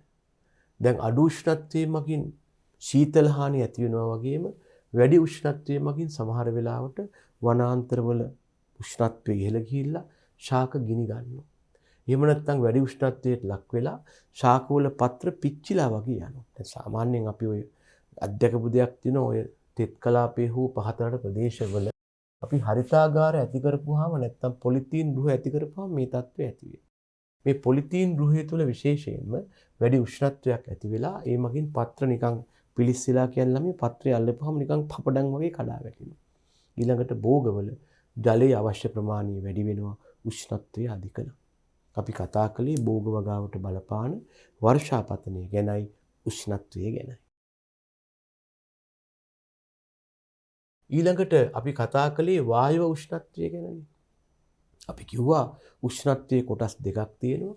එකක් වායුගෝල උෂ්ණත්වය, අනික මොකක්ද? පසේ උෂ්ණත්වය. දැන් මේ කතා කරන්නේ කෘෂිකර්මයේදී පසේ උෂ්ණත්වය කොහොමද වැදගත් වෙන්නේ කියලා. ඔබ දන්නවා යම් පරිසරයක තියෙන පාෂාණ භෞතික, රසායනික හා ජෛවීය ජීර්ණය මගින් මාතෘ ද්‍රව්‍ය ලැබෙන්න ඕන මොකටද? පසක් හටගන්නට. එහෙනම් මේ යටතේ පාෂාණ දි รา පත් වීමට හෙවත් පාෂාණ ජීර්ණයට පසේ උෂ්ණත්වයේ බලපාන. පාෂාණ ජීර්ණය මගින් අපට ලැබෙනවා මූලික ද්‍රව්‍ය නැත්නම් මාතෘ ද්‍රව්‍ය නැත්නම් රෙගෝලිතය. මේ මූලික ද්‍රව්‍ය, මාතෘ ද්‍රව්‍ය හෝ රෙගෝලිතය පසක් බවට පත් වෙන්න හෙවත් පාංශු ජනනයට උෂ්ණත්වයේ බලපානවා. පසේ ඉන්න ජීවීන් හෙවත් පාංශු ජීවීන්ගේ ක්‍රියාකාරීත්වයට નિયમિત උෂ්ණත්වයක් ලැබෙන්න ඕන. ඒ වගේම පසේ තියෙනවා කාබනික ද්‍රව්‍ය. පසට එකතු වන ශාක හා සත්ව කොටස්. මේවා වියෝජනයේ හෙවත් ජීර්ණය වෙන්න පසේ නියමිත උෂ්ණත්වයක් තියෙන්න ඕන. ඒ වගේම ශාකවලට පසෙන් පෝෂක උරා ගන්න මේ උරාගත් පෝෂක අවශෝෂණය වෙන්න පසේ උෂ්ණත්වයක් බලපාන. ඒ වගේම ශාකවල අල හට ගන්න ශාකවල මූල වර්ධනයට පාංශු උෂ්ණත්වයේ බලපානවා. එක පැත්තකින් ශාකවලට වායව උෂ්ණත්වයේ බලපෑම අනික් පැත්තෙන් මේ විදිහට පාංශු උෂ්ණත්වයේ බලපානවා. අපි කතා කළා භෝග ශාක සඳහා වර්ෂාපතනයේ බලපෑම, ඒ වගේම කෘෂි කර්මාන්තයේ හෙවත් භෝග වගාවට උෂ්ණත්වයේ බලපෑම. උෂ්ණත්වයේ බලපෑම දෙකකට බෙදා ගන්න පුළුවන්. එකක් වායුගෝල උෂ්ණත්වයේ බලපෑම, අනික පාංශු උෂ්ණත්වයේ බලපෑම. හරිද? ඊළඟට අපි කතා කරනවා භෝග වගාවට නැත්නම් ආලෝකය කොහොමද භෝග වගාවට බලපාන්නේ කියලා. ළමයි දැනගන්න කෘෂි කර්මාන්තයේදී ආලෝකය භෝග වගාවට ආකාර 3කින් බලපානවා. මේ බලපෑම් වලට අපි කියනවා ආලෝක තීව්‍රතාව, ආලෝක ගුණාත්මය, ආලෝක කාලය කියලා. අපි ඉස්සෙල්ලාම ගත්තොත් ආලෝක තීව්‍රතාව, මේකට අපි කියනවා light intensity හෙවත් intensity of light කියලා. කිසියම් ආලෝක කදම්බයක අඩංගු ශක්ති ප්‍රමාණය තමයි ආලෝක තීව්‍රතාව කියන්නේ. සමහරු තීර්ණ භාෂාවෙන් කියයි අවුවේ තියෙන සැරගතිය කියලා. කිසියම් අවුවක තියෙන සැරගතිය අධික නම් ආලෝක තීව්‍රතාව වැඩි, අවුවේ සැරගතිය අඩු නම් ආලෝක තීව්‍රතාව අඩුයි. එතකොට දැනගන්න මම නිකමට කියන්නේ මේ ආලෝක තීව්‍රතාව අඩි ඉටිපන්දා, එහෙම නැත්නම් ග්‍රෑම් කැලරි, එහෙම නැත්නම් කැන්ඩෙලා වැනි නැත්නම් කැන්ඩෙලා කියන ඒකකයේ මගින් වනින්න පුළුවන්. එතකොට ආලෝක තීව්‍රතාව හෙවත් අවුවේ තියෙන සැරගතිය කෘෂිකර්මාන්තයට බලපාන ආකාර කතා කරනකොට ප්‍රභා සංශ්ලේෂණය ගැන දක්වන බලපෑම කතා කරනවා. ප්‍රභා සංශ්ලේෂණය යම් මට්ටමක් දක්වා ආලෝක තීව්‍රතාව වැඩි කරත්ම ප්‍රභා සංශ්ලේෂණය වැඩි වෙලා උපරිම වෙනවා. ඉන්පසු නියත වෙනවා. ශාකවල ප්‍රභා සංශ්ලේෂණය සහ ආලෝක තීව්‍රතාව අතර තියෙන්නේ මෙන්න මේ වගේ සම්බන්ධයක්. අපි පොඩි ප්‍රස්ථාරයක් ඇඳගත්තොත්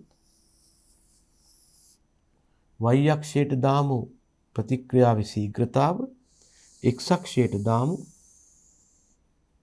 ආලෝක තීව්‍රතාව.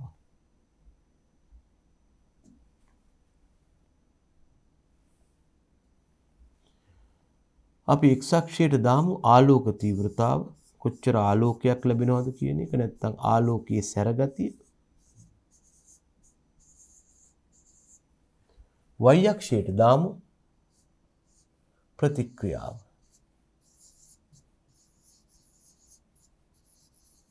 නැත්නම් ප්‍රතික්‍රියාවේ ශීඝ්‍රතාව කියලා කියන්නත් පුළුවන්. අපට ලැබෙන්නේ මොන වගේ ප්‍රස්ථාරයක්ද?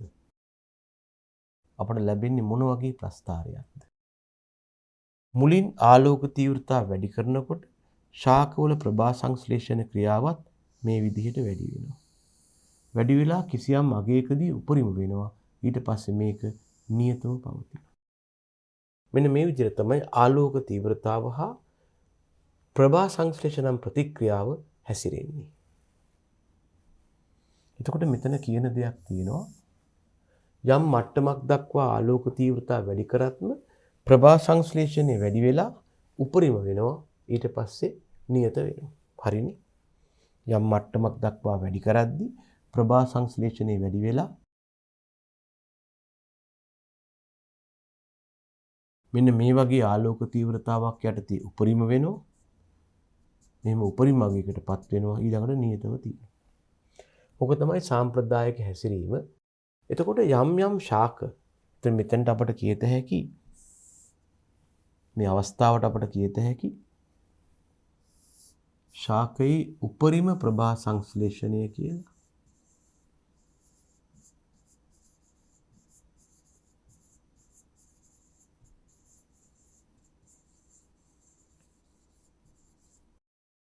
ළමයි යම් ශාක මේ උපරිම ප්‍රභා සංශ්ලේෂණයට පත්වන ආලෝක තීව්‍රතාව මත අපට ශාක ආකාර දෙකකට බෙදන්න පුළුවන්. මේ වර්ගීකරණය බෙදලා තියෙන්නේ ශාක උපරිම ප්‍රභා සංශ්ලේෂණයට පත් වෙන්නේ මොන වගේ ආලෝක තීව්‍රතාවක් යටතේද කියන එක මතයි. මේ මත අපට ශාක බෙදන්න පුළුවන් එක පැත්තකින් shade loving plants සෙවත් සෙවන ප්‍රිය ශාක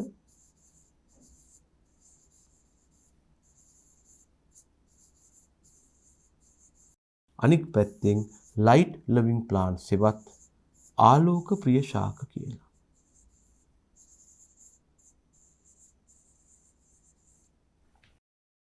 දැන් බලන්න මෙතන අපි කතා කරන්නේ ගැන තමයි අපිට කියත හැකි මේ විදිහට මේ මත ශාක ආකාර දෙකකට බෙදන්න පුළුවන්. මොකක් මතද?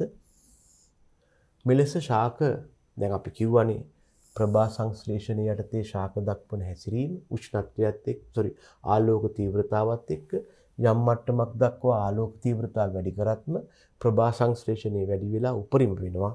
ඉන්පසු නියත වෙනවා. මේ දක්වලා තියෙන්නේ ඒකනේ. මෙන්න මෙහෙම ශාක ආලෝක තීව්‍රතාවයි තමන්ගේ ප්‍රභා සංශ්ලේෂණ ප්‍රතික්‍රියාවටයි අතර තියෙන සම්බන්ධයේවත් ප්‍රතිචාරයේ මත ශාක ආකාර දෙකකට බෙදන්න පුළුවන්. එකක් සෙවන ප්‍රිය ශාක, අනික ආලෝක ප්‍රිය ශාක. හරිද? අපි දැන් මේ ශාක මාදිලි දෙක මේ විදිහට විස්තර කළා. අපි ඉස්සෙල්ලාම ගත්තොත් මේකෙන් සෙවන ප්‍රිය ශාක මේවට අපි ඉංග්‍රීසියෙන් කියනවා shade loving plants කියලා. සෙවන ප්‍රිය ශාක කියලා කියන්නේ අඩු ආලෝකයක් හෙවත් සාපේක්ෂව අඩු ආලෝක තීව්‍රතාවක් යටතේ උපරිම ප්‍රභා සංශ්ලේෂණ වේගයකට පත්වන ශාක. මේගොල්ලන්ට අවශ්‍ය වෙන්නේ අඩු අවුව ප්‍රමාණයක්, අඩු ආලෝක තීව්‍රතාවක්. මෙයා උපරිම ප්‍රභා සංශ්ලේෂණ වේගයකට නම්පත් වෙනවා. මෙන්න මේ විදිහට සාපේක්ෂව අඩු ආලෝක තීව්‍රතාවක් යටතේ උපරිම ප්‍රභා සංශ්ලේෂණ වේගයකට පත්වන ශාක වලට අපි කියනවා සෙවන ප්‍රිය ශාක හේවත් shade loving plants කියලා. අපි මෙතන ලියමු එහෙනම් ওই කතාව. අපෙන් අහනවා කවුද මේ සෙවන ප්‍රිය ශාක කියන්නේ කියලා. මේක සටහන් කරමු මෙතන. ලියමු මේ යටතේ සාපේක්ෂව අඩු ආලෝක තීව්‍රතාවක් යටතේ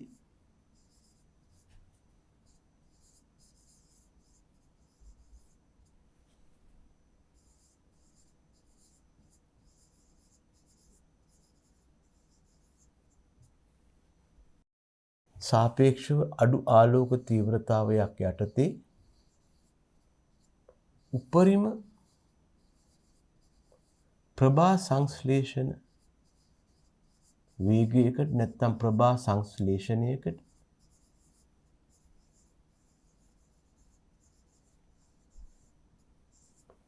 පත්වන ශාකයි.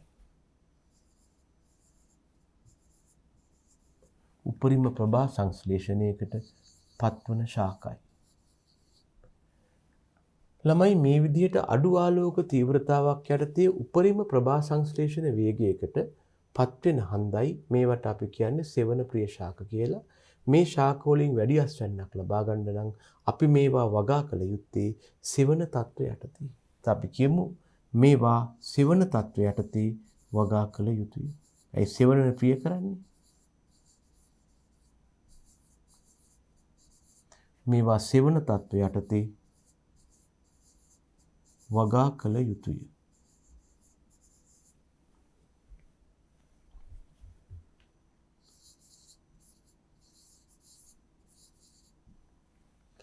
මට උදාහරණ දක්වන්න පුළුවන් වනාන්තරයක නැත්තම් ස්වභාවික පරිසරයක පවා මේ වගේ shade loving plants ඒවත් සෙවන ප්‍රිය ශාක තියෙනවා.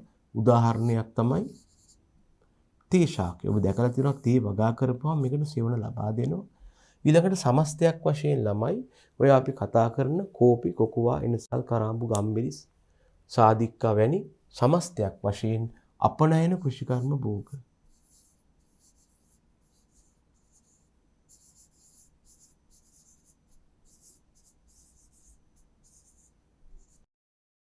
සමහර මල් පැලයක් නැත්තම් සමහර විසිතුරු ශාක හා මල් මේ தત્ත්වය පෙන්눔 කරනවා. උදාහරණ ඇන්තූරියම්, ඕකිඩ්, නැත්තම් ජර්බෙරා වැනි මල් වර්ගත් මේ தત્ත්වය පෙන්눔 කරනවා. ඉතින් සාපේක්ෂව අඩු ආලෝක තීව්‍රතාවක් යටතේ උපරිම ප්‍රභා සංශ්ලේෂණයට පත්වන ශාක වලට අපි කියනවා සෙවන ප්‍රිය ශාක කියලා. මේවා වගා කරන්නේ සෙවන තත්ත්වය යටතේ. මෙන්න උදාහරණ කීපයකුත් දක්වලා තියෙනවා. ඊළඟට ආලෝක ප්‍රිය ශාක ඒවනම් අවුවේ වගා කරන්න ඕන ලක්ෂණය මොකක්ද? සාපේක්ෂව වැඩි ආලෝක තීව්‍රතාවක් යටතේ තමයි උපරිම ප්‍රභා සංශ්ලේෂණ වේගයකට පත් වෙන්නේ. සාපේක්ෂව වැඩි ආලෝක තීව්‍රතාවක් යටතේ උපරිම ප්‍රභා සංශ්ලේෂණ වේගයකට පත්වන ශාක වලට අපි කියනවා ආලෝක ප්‍රිය ශාක කියලා. පිළියමු යටතේ සාපේක්ෂව වැඩි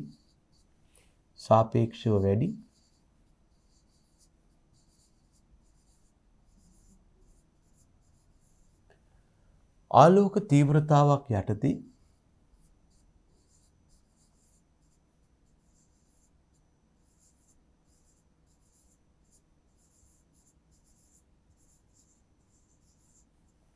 සාපේක්ෂව වැඩි ආලෝක තීව්‍රතාවයක් යටතේ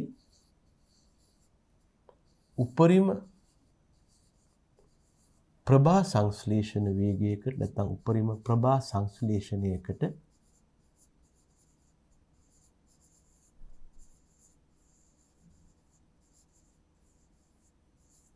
පත්වන ශාක වෙනවා. පත්වන ශාකයි. අපි මේව වගා කරන්නේ කොහෙද? වැඩි ආලෝක තීව්‍රතාවක් හොඳට අවුව තියෙන තත්ත්වයට තමයි වගා කළ යුත්තේ. අපි කියනවා මේවා වැඩි ආලෝක තීව්‍රතාවක් යටතේ වගා කරයි. මේවා වැඩි ආලෝක තීව්‍රතාවක් යටතේ වගා කරයි. හොඳට අවුව යටතේ වගා කරන්න ඕන.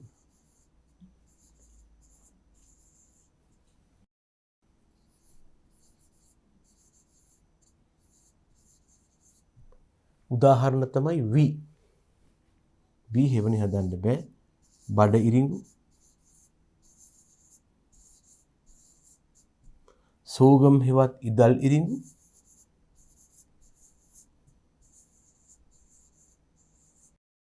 එහෙම නැත්නම් මිරිස්, කව්පි වැනි භෝග. දැන් අපි මෙහෙම හිතන්නකෝ. අපේ නිවසේ වී හුලං කරද්දි නැත්නම් වී අස්වනු පිරිස්තු කරද්දි වැරදිලා හරි ගෙවත්තේ වැටෙනවා වී ඇට කීපයක්. වැස්සත් ලැබිලා ওই වී ඇට පැලවෙන්න පුළුවන්. හැබැයි ගෙවත්තේ අධික වදුල සහිත තත්වයක් පවතිනවා. ගෙවත්තේ පවතින මේ වදුල සහිත තත්වය ASCII මේ වගේ වී බීජ කීපයක් වැටිලා පැලවෙනවා. පොඩි ගොයන් ගස් ටිකක් ලැබෙනවා. හැබැයි මේක ටික කාලයක් ගියාම මොකද වෙන්නේ? ඉබේම කහ පාට වෙලා කුරු වෙලා වර්ධනේ බාල වෙලා මැරලා යනවා. මේක රෝගයක් නෙවෙයි. ප්‍රශ්නේ උනේ මොකක්ද? මෙහිදී ගොයම් ශාකයට අවශ්‍ය වැඩි ආලෝක තීව්‍රතාව අපේ වත්තේ නැහැ. සෙවන තත්ත්වයේවත් වදුල තත්ත්ව තියෙන්නේ. ඒක හරියන්නේ නැහැ. ඒවා තද අවුව යටතේ හැදෙන්නේ හැඩ ගැහිලා තියෙන ශාක. හැබැයි අනික් පැත්ත තියෙනවා. අපි ඇන්තූරියම්, ඕකිඩ් වගේ මල් වර්ග අරගෙන මේවා ගිනි අවුව යටතේ වගා කළොත් ඒත් අර වගේම පත්‍ර කහපාට වෙනවා. ටික කලක් ගියාම ගහ මැරලා යනවා. හේතුව ඒකට මේ ලැබෙන වැඩි ආලෝක තීව්‍රතාව දරා ගන්න බෑ. ඒතර මේවා සෙවන ප්‍රිය ශාක වෙනවා. දැඩි අවුවක් අවශ්‍ය වන ඒවා ආලෝක ප්‍රිය ශාක වෙනවා. මේ මගින් පරිසරය තුළ ආලෝකයේ වඩා කාර්යක්ෂමව ශාක විසින් භාවිතා කරනවා. වැඩි ආලෝක තීව්‍රතාවක් ඕන කට්ටිය එහෙම කරනවා. ඒගොල්ලන්ට ගන්න බැරි තරම් අඩු ආලෝක තීව්‍රතාවක් ආවොත් සෙවන ප්‍රිය කට්ටිය ඒක පාවිච්චි කරනවා. අපි කතා කළේ ආලෝක තීව්‍රතාවේ බලපෑමක් ශාකවල ප්‍රභා සංශ්ලේෂණයට. මේ අපි දක්වලා තියෙනවා ප්‍රස්ථාරයක් x අක්ෂයේ ආලෝක තීව්‍රතාව, y අක්ෂයේ ප්‍රභා සංශ්ලේෂණ වේගය. මේ තියෙන සෙවන ප්‍රිය ශාක, අර තියෙන ආලෝක ප්‍රිය ශාක. මේගොල්ලන්ගේ ලක්ෂණය මොකක්ද? සෙවන ප්‍රිය ශාක මෙන්න මේ වාගේ සාපේක්ෂව අඩු මෙන්න මේ වාගේ ආලෝක තීව්‍රතාවක් යටතේ මෙයාගේ උපරිම ප්‍රභා සංශ්ලේෂණ වේගයටපත් වෙනවා. හැබැයි මේගොල්ල ආලෝක ප්‍රිය කට්ටිය එතනටපත් වෙන්නේ මේ වගේ වැඩි ආලෝක තීව්‍රතාවක් යටතේ. හරිද? මේ කතා කළේ ආලෝක තීව්‍රතාව ගැන. එතකොට අපි කිව්වා ආලෝක තීව්‍රතාව ශාකවල වර්ණක සංශ්ලේෂණයට බලපෑවා. ඊට කලින් බලපෑවා ඒක මොකටද? ප්‍රභා සංශ්ලේෂණයට. ඒ වගේම ඊටත් කලින් අපිට ආලෝක ප්‍රිය ශාක අර්ධක් වන්න පුළුවන් වුණා. ඊළඟට ඒක බලපෑවා මේ විදිහට ශාකවල ප්‍රභා සංශ්ලේෂණයට. ඊට දේ ශාක ආලෝක ප්‍රිය, සෙවන ප්‍රිය කියලා වෙන් කළා, උදාහරණ පෙන්눔 කළා. මෙන්න දෙවනි බලපෑම වර්ණක සංශ්ලේෂණයට. වර්ණක කියන්නේ මොනවටද? ශාකවල හටගන්නා විවිධ වර්ණයන්ට බලපාන සාධක සංයෝග වෙනවා. මේකෙන් උදාහරණයක් තමයි රතු පාටට හේතු වන ඇන්තොසයනින් කියන වර්ණකය. ශාකවල රතු වර්ණයට හේතු වෙනවා ඇන්තොසයනින් කියන වර්ණකය. ඔබ දන්නව නේද ළමයි විලාඩ් කියලා අඹ වර්ගයක් තියෙනවා. මේ විලාඩ් කියන අඹ වර්ගයේ ආවේනික රතු පැහැයක් තියෙනවා. මෙන්න මේ වගේ සංයෝග තමයි ඒකට බලපාන්නේ. එතකොට දැනගන්න හොඳට අවුව තිබුණොත් තමයි මේ වර්ණක සංශ්ලේෂණය වෙන්නේ. ඊළඟට ශාකවල ශ්වසනයේට ආලෝක තීව්‍රතාව බලපානවා. දැන් මෙතෙන්දී අපි පිළිගන්නවා ආලෝක තීව්‍රතාව හා ශ්වසනය අතර ඍජු සම්බන්ධයක් නැති වුණාට මොකද වෙන්නේ? මේ ආලෝක තීව්‍රතාවයත් එක්ක ලැබෙන උෂ්ණත්වයේ මගින් ශ්වසන ශීඝ්‍රතාව ඉහළ යනවා. ඊළඟට උත්සේදනයට බලපානවා. දැනගන්න ආලෝක තීව්‍රතාව වැඩි වෙනවත් එක්කම ශාකවල පූටිකා විවෘත වෙනවා වැඩිපුර. ප්‍රතිඵලය උත්සේදන ශීඝ්‍රතාව නැත්නම් උත්සේදනයත් වැඩි වෙන එකයි. ඊළඟට ශාකවල ප්‍රභාවර්තී චලන දක්වන්න. කිසියම් ශාකයක් ආලෝකයේ දෙසට නැමී වර්ධනය වීම ප්‍රභාවර්තී චලන කියනවා. දැන් මෙතෙන්දී ශාකයේ ආලෝකයේ පැත්තට වර්ධනය වුණොත් ඒක ධන ප්‍රභාවර්තී චලනයක් වෙනවා. ශාකයේ ආලෝකයේ දෙසට වර්ධනය වුණොත්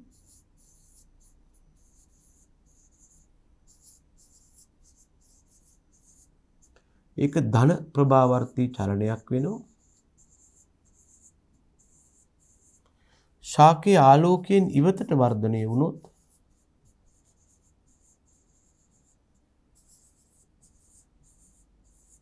ඒක ඍණ ප්‍රභාවර්තී චලනයක් වෙනවා.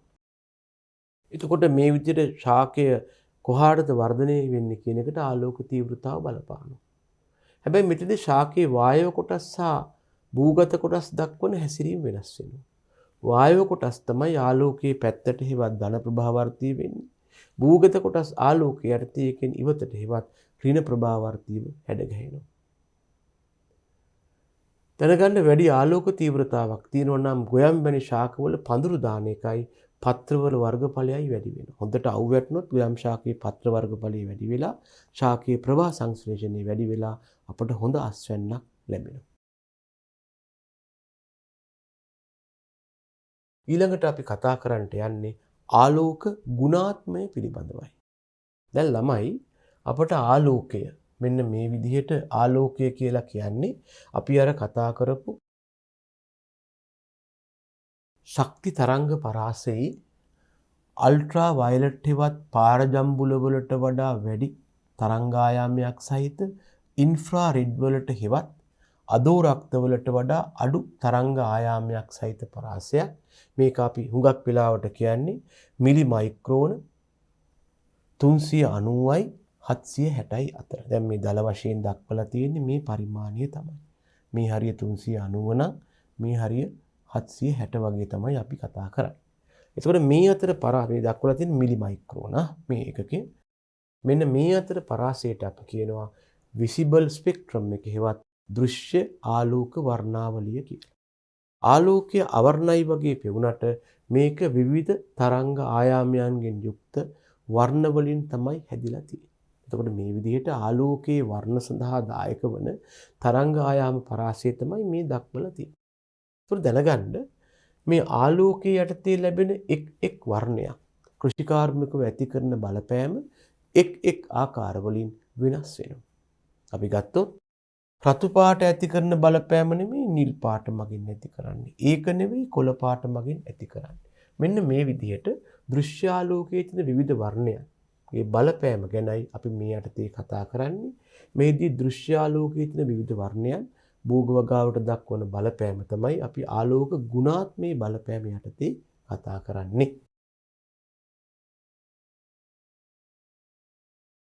බලන්න වෙලා තියෙන වැඩේ රතු ආලෝකය. රතු ආලෝකයේ කොහෙද ළමියෝ තියෙන්නේ? මේ තිබ්බ. මෙන්න මේ හරි. එයා මොකද කරලා තියෙන්නේ? එයා බලපානවා ශාකවල අතු බෙදෙන්නයි ප්‍රරෝහණය වැඩි කරන්නයි. හැබැයි මෙහෙම එකක් තියෙනවා. රතු ආලෝකයේ ගොඩාක් ලැබුණොත් එහෙමයි කියලා ආපහු බීජ ප්‍රරෝහණයයි අතු බෙදෙන එකයි අඩු වෙනවා. ප්‍රමාණවත් රතු ආලෝකයක් යටතේ බීජ ප්‍රරෝහණයයි ශාකවල අතු බෙදෙන එකයි වැඩි වෙනවා. වැඩිපුර ලැබුණොත් හැබැයි අඩු වෙනවා. නිල් දම් ආලෝකය. බීජාදරය හා කඳේ පර්වවල දිග වැඩි කරනවා. ළමයි බීජාදරය කියලා කියන්නේ මේකයි. අපි බීජයක හමු වෙන කොටසක් තියෙනවා කලලය කියලා. ශාකයක හමු වෙනවා බීජයක්, බීජය හමු වෙනවා කලලයක්. මේ කලලයේ ප්‍රධාන කොටස් කීපයක් තියෙනවා. අනාගතයේදී ලැබෙන ශාකේ කඳ හා පත්‍ර සාධනයක් කියන බීජාංකුරේ. මෙයා අනාගත ශාකයේ කඳ හා පත්‍ර සාධන. අනාගත ශාකයේ මූල මණ්ඩලය හදන එක්කෙනා බීජ මූලය.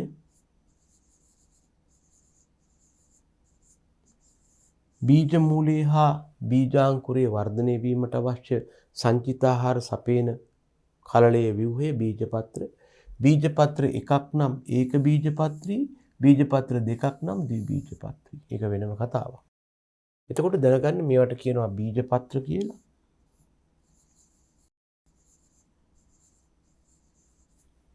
ළමයි දැනගන්න කිසියම් බීජයක් ගත්තාම ඒ බීජයේ බීජපත්‍ර හා බීජ මූලය අතර කලාපයක් වේ නම් මේකට අපි කියනවා බීජාධරය කියලා. ඒ වගේම බීජපත්‍ර හා බීජාංකුරය අතර කලාපයක් වේ නම් මේකට අපි කියනවා බීජෝපරිය කියලා.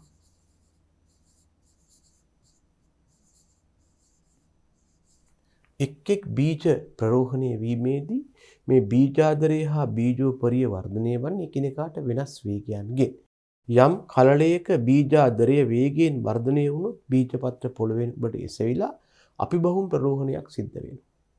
හැබැයි යම් බීජයේ කලලයේ ප්‍රරෝහණය වෙනකොට බීජාදරයට වඩා වේගයෙන් බීජෝපරිය වර්ධනය වුණොත් බීජයේ පොළවෙන් ඉහළට එසවෙන්නේ, බීජපත්‍ර පොළවෙන් ඉහළට එසවෙන්නේ. එයා පොළොව යටම ඉඳිද්දී ප්‍රරෝහණය වෙනවා. ඒකට අපි කියනවා අදෝබහුම් ප්‍රරෝහණය කියලා. ඒකෝර අපිට මතක තියාගන්න වෙනවා බීජයක ප්‍රරෝහණ ආකාරයට වඩා වේගයෙන් වර්ධනය වන්නේ බීජාදරයද බීජෝපරියද කියන එක බලපානවා. හරිද?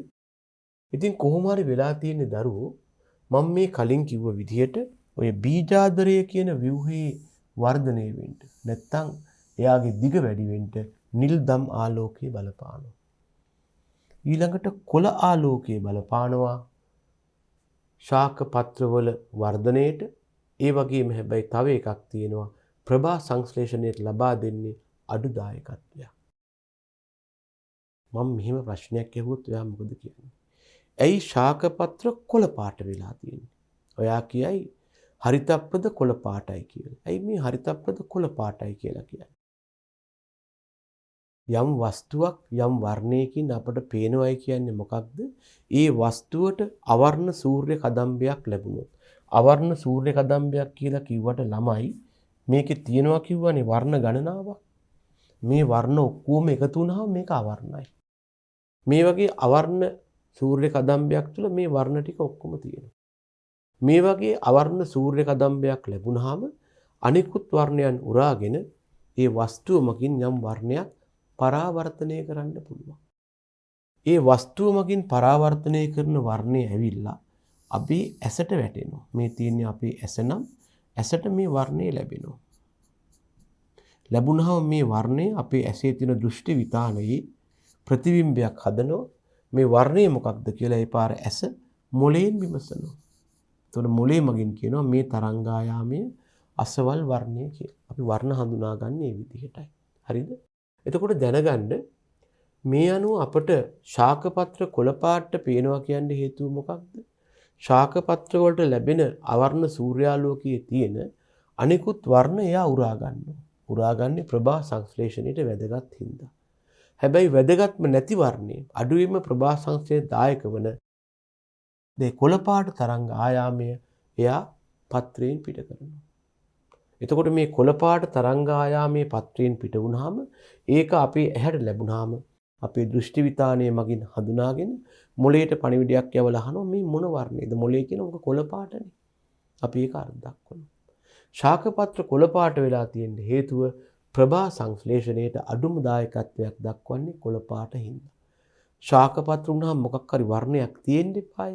එයා උත්සාහ කරනවා ප්‍රභා සංශ්ලේෂණයට අඩුවෙන්ම දායකත්වයක් ලබා දෙන වර්ණය ඉදිරිපත් කරන්න. දැන් මේ මා ඇද සිටින කමීසිය ඔබට දුමුරු පාට වාගේ පේන්න හේතුව මොකක්ද? මේකට ලැබෙන ආලෝකයේ තියෙන අනිකුත් වර්ණයන් මෙයා උරාගෙන අවශෝෂණය කරලා මේ දුමුරු පාට තරංගායාමය පරාවර්තනය කරනවා. ඒක ඔබේ ඇස මගින් හඳුනා ගන්නවා. ඊළඟ මොළයෙන් පණිවිඩයක් යවලා අහනවා මේ ෂර්ට් එකේ පාට මොකක්ද? දුමුරු පාට කියලා පණිවිඩය එනවා. සිද්ධිය පැහැදිලි. ඒතර ශාකපත්‍ර කොළ පාට වෙලා තියෙන්නේ එයා ප්‍රභා සංශ්ලේෂණයට අඩුම දායකත්වයක් ලබා දෙන හින්දා. පත්‍රවල වර්ධනය වැඩි කරනවා. නමුත් ප්‍රභා සංශ්ලේෂණයට ලබා දෙන්නේ අවම හේවත් අඩුම දායකත්වයක්. ඊළඟට දෙකන අඩුවෙන්ම තමයි එයා දායක වෙන්නේ. එයා දායක වෙලා තියෙන්නේ මේ විදිහට අවම විදිහටයි. ඊළඟට කහ ආලෝකය ගත්තොත් පර්ව කියන්නේ පත්‍ර ගැට දෙකක් අතර ප්‍රදේශයේ ඒවායේ දිග වැඩි වෙන්නයි ශාකයේ තුල බීජ හට ගන්නයි මේ කහ පාට ආලෝකය වැදගත් වෙනවා.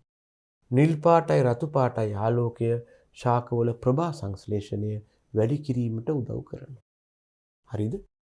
අපි ඔය කතා කළේ ආලෝක ගුණාත්මය පිළිබඳව. ඊළඟට අපිට හම්බ වෙනවා ආලෝක කාල සීමාව. ඔබට මතක ඇති ප්‍රභා සංශ්ලේෂණයට වගේ වැදගත් ක්‍රියාවන්ට අමතරව පොදුවේ ශාකවලට ආලෝකයේ නම් දේශගුණ රාශිය බලපාන ආකාර තුනක් තිබුණා. ආලෝක තීව්‍රතාවයවත් ආලෝකයේ අඩංගු ශක්ති ප්‍රමාණය, ආලෝක ගුණාත්මයේවත් ආලෝකයේ අඩංගු එක් වර්ණයන් ප්‍රමාණය, තුන්වෙනි එක ආලෝක කාලය. නැත්නම් ආලෝක කාල සීමාව. ආලෝක කාල සීමාව කියලා කියන්නේ යම් ශාකයක් දිනක් තුලදී ආලෝකයට කොච්චර වෙලා නිරාවරණය වෙන්න පුළුවන්ද? තව විදිහකින් කිව්වනම් යම් සලකා බලන දිනක් තුල පවතින ආලෝක කාලය. අපිට මේකටම කියත හැකි යම් සලකා බලන දිනක් තුල ලැබෙන ආලෝක කාලය. යම් දිනක් තුල පවතින ආලෝක කාලය. ඒ කියන්නේ සූර්යාලෝකයේ පවතින කාලය තමයි ළමයෝ මේ ආලෝක කාලය කියන්නේ. ඉතින් මේකෙන් කියන්නේ යම් ශාකයක් දවසක් තුලදී කොච්චර වෙලාවක් ආලෝකයෙන් නිරාවරණය වෙලා පවතිනවා. එහෙම කියන්න හේතුව තමයි වසරේ සමහර මාසවල දවස් බලපුවාම ආලෝකයේ ලැබෙන කාලයේ හෙවත් දිවා කාලයේ දිග කොටයි. වසරේ සමහර කාලවලදී ආලෝකයේ ලැබෙන කාලයේ හෙවත් දිවා කාලයේ දිග වැඩි වෙනවා. හැමදාම එකම ආලෝක කාලයක් ලැබෙන්නේ නැහැ. මේක රටක් වශයෙන් පවා වැදගත් වෙනවා. දැන් අපි ශ්‍රී ලංකාව ගත්තොත් අපට වසරේ දිගුම දිවා කාලය තියෙන්නේ ජූනි 21 වෙනිදා. මේක පැය 12කුයි විනාඩි 30ක් වෙනවා. ඒ කියන්නේ ජූනි 21 වෙනිදා මේක හැබැයි ශ්‍රී ලංකාවටයි වළංගු වෙන්නේ. ලෝකයේ සෑම රටකටම මෙහෙම නැහැ. එදාට මේ කාලය පැය 12යි විනාඩි 30ක් වෙනවා. දිගුම දිවා කාලය වසරේ කෙටිම දිවා කාලයේ තියෙන දෙසැම්බර් 21ට.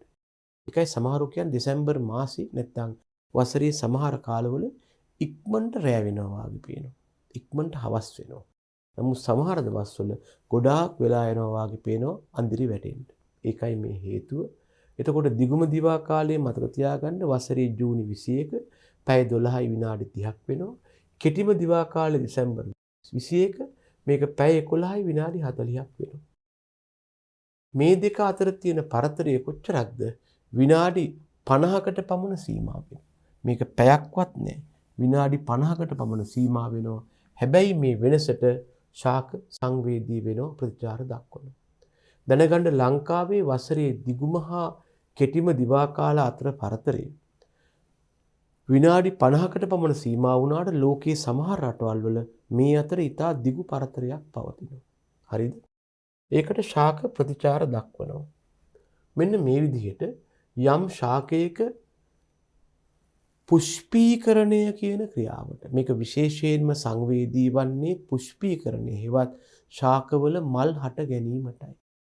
යම් ශාකයක පුෂ්පීකරණය හෙවත් මල් හට ගැනීමේ ක්‍රියාවට යම් දිනක් තුල ලැබෙන ආලෝක කාලය සඳහා ශාකයේ සංවේදී වීමට අපි කියනවා ප්‍රකාශ වර්තිතාව නැත්නම් ප්‍රභා අවදි සංවේදීතාව. ෆෝටෝ පීරියොඩිසම් නැත්නම් ෆෝටෝ සෙන්සිටිවිටි කියලා. යම් ශාකයක පුෂ්පීකරණය උත්තේජනය වීමට පටන් ගන්න යම් සලකා බලන දිනක පවතින ආලෝක කාලයේ හෙවත් දිවා කාලයේ දිගට දක්වන සංවේදීතාවට අපි කියනවා ප්‍රකාශ වර්තිතාව ප්‍රභා අවදි සංවේදීතාව කියලා. සිද්ධිය පැහැදිලිද? අපි ඒක ලියාගමු එහෙමනම්. ලියාගන්ට යටතේ යම් ශාකයක පුෂ්පීකරණය උත්තේජනය වීම සඳහා පුෂ්පීකරණය කියන්නේ මල් පිපෙන එක. ඒක පටන් ගන්න, ඉනිෂියේට් වෙන්න, ස්ටිමුලේට් වෙන්න. පුෂ්පීකරණය උත්තේජ වීම සඳහා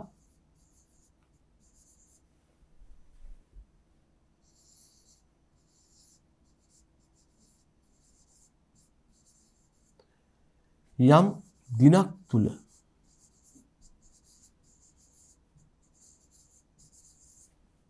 පවතින ආලෝක කාලයේ දිග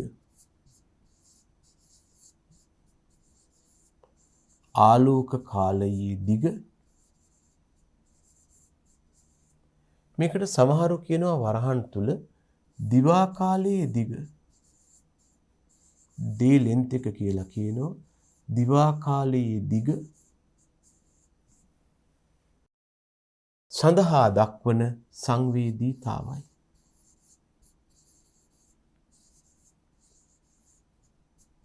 සඳහා දක්වන සංවේදීතාවයි.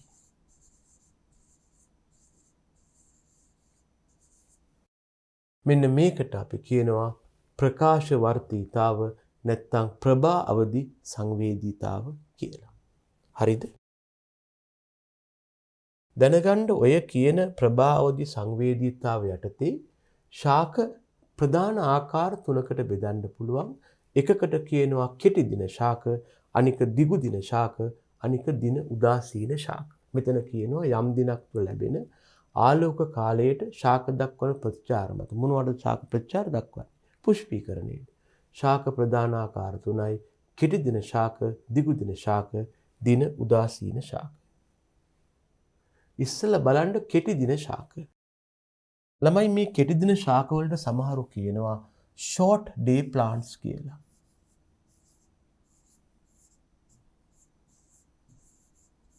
short day plants.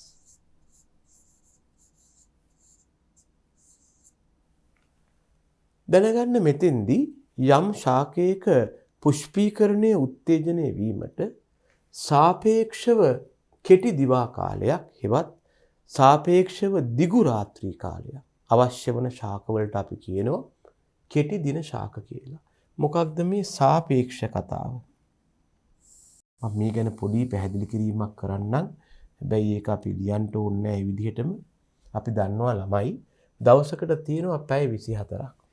මෙන්න පැය 24ක් සහිත කාල පරාසයක්. දවස ආරම්භ වෙන්නේ මෙතනින්. හිතන්න මෙතන පැය 0.1 2 3 4 ආදී වශයෙන් ගිහිල්ලා මෙතන පැය 24යි.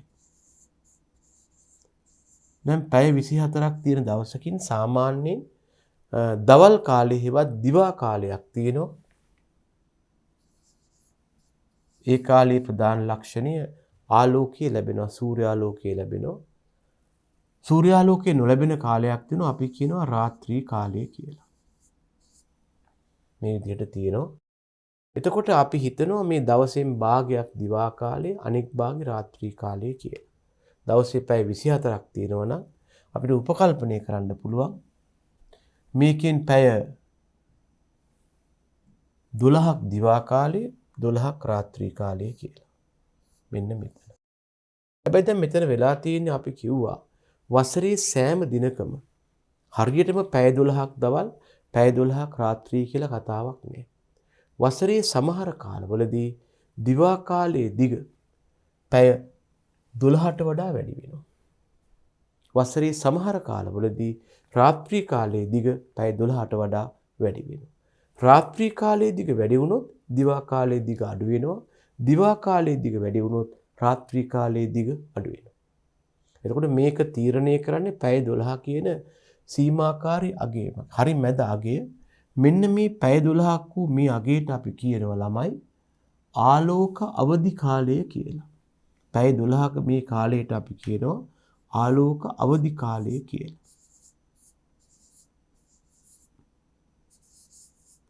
ආලෝක අවදි කාලය.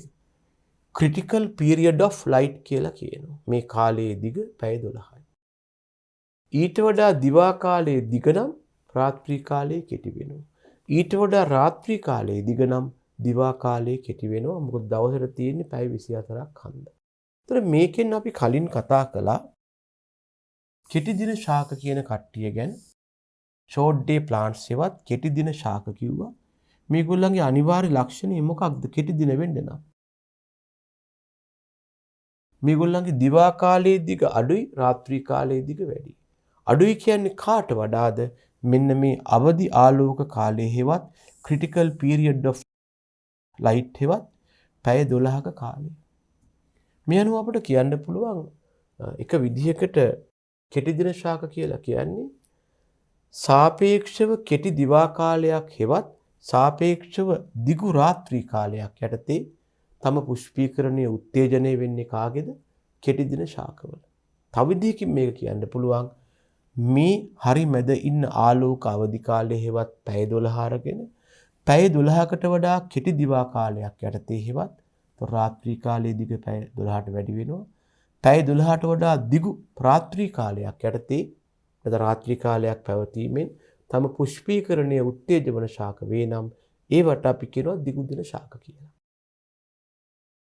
සමහර ශාක තියෙනවා ඒ ශාකවල මල් පිපෙන්නේ සාපේක්ෂව දිගු දිවා කාලයක් හා කෙටි රාත්‍රී කාලයක්. දිවා කාලයේ දිග පැය 12ට වඩා වැඩි වෙන්න ඕනේ. ඒක රාත්‍රී කාලයේ දිග පැය 12ට වඩා අඩුයි.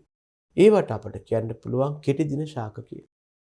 දැනගන්න යම් ශාකයක පුෂ්පීකරණයේ උත්තේජ වෙන්න මේ රාත්‍රී හා දිගු කාලවල දිග බලපාන්නේ නැත්නම් අපි ඒවට කියනවා දින උදාසීන ශාක කියලා. හරි?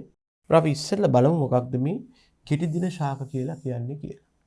short day plants අපිට ඊයටදී කියන්න පුළුවන් සාපේක්ෂව කෙටි දිවා කාලයක් යටතේ අනිත් පැත්තෙන් දිගු රාත්‍රී කාලයක් යටතේ තම පුෂ්පීකරණයේ උත්තේජවන ශාක. එහෙම නැත්නම් කීත හැකි තම පුෂ්පීකරණයේ උත්තේජනය වීමට ආලෝක අවදි කාලය වන පැය 18ට වඩා දිගු දිවා කාලයක් හෙවත් කෙටි රාත්‍රී කාලයක් අවශ්‍ය වන ශාක කියලා. එහෙනම් අපි ඉස්සෙල්ලාම කියමු කෙටි දින ශාක කියන්නේ මොනවද? තම පුෂ්පීකරණයේ උත්තේජනය වීමට සාපේක්ෂව දිගු රාත්‍රී කාලයක් හා සාපේක්ෂව කෙටි දිවා කාලයක් අවශ්‍ය වන ශාක. අපි ලියමු කෙටි දින ශාක නිසා දිවා කාලයේ දිග කොටයි තම පුෂ්පීකරණය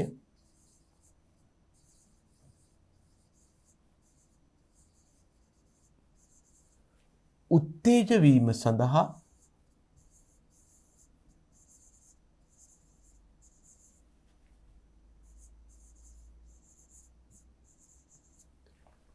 සාපේක්ෂව කෙටි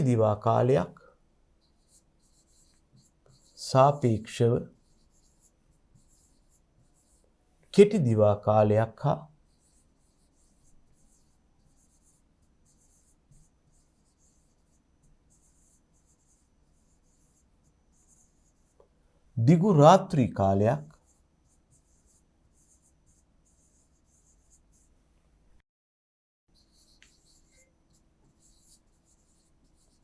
දිගු රාත්‍රී කාලයක් අවශ්‍ය ශාක වෙනවා.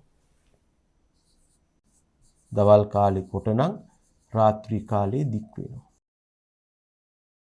එහෙම නැත්නම් සමහරු කියාවි ආලෝක අවදි කාලයට වඩා කෙටි දිවා කාලයක් යටතේ නැත්නම් දිගු රාත්‍රී කාලයක් යටතේ තම පුෂ්පීකරණය උත්තේජ වන ශාක කියලා.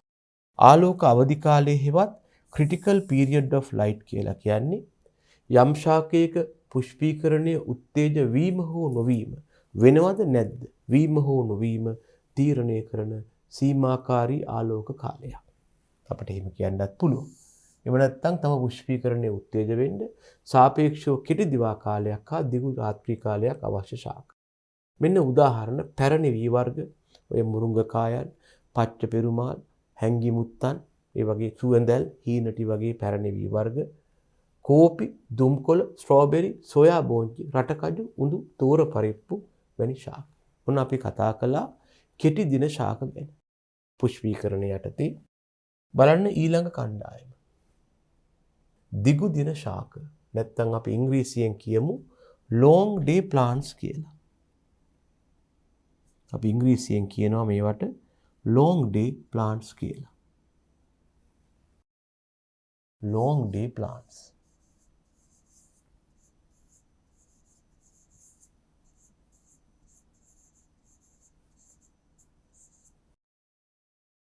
ළමයි තම පුෂ්පීකරණය උත්තේජනය වීමට සාපේක්ෂව දිගු දිවා කාලයක් හෙවත් සාපේක්ෂව කෙටි රාත්‍රී කාලයක් අවශ්‍ය ශාක වෙනවා. මේවායේ පුෂ්පීකරණය උත්තේජනය වෙන්නේ සාපේක්ෂව දිගු දිවා කාලයේ හෙවත් සාපේක්ෂව කෙටි රාත්‍රී කාලයේ යටතේ.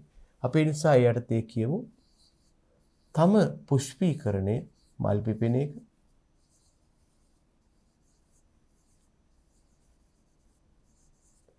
උත්තේජ වීම සඳහා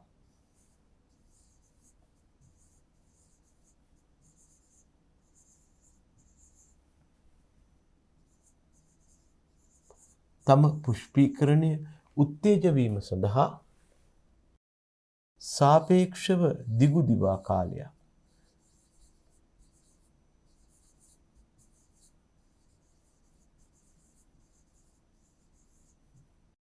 වරහන් තුල කියත හැකි සාපේක්ෂව කෙටි රාත්‍රී කාලයක් කියලා. වරහන් තුල සාපේක්ෂව කෙටි රාත්‍රී කාලයක්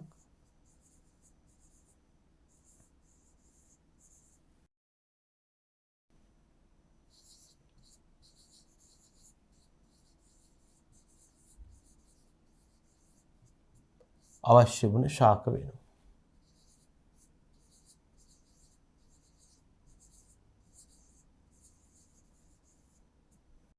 මේවා උත්තේජනය වෙන්නේ පුෂ්පීකරණය දිවා කාලයේ දිග වැඩි වුණාම.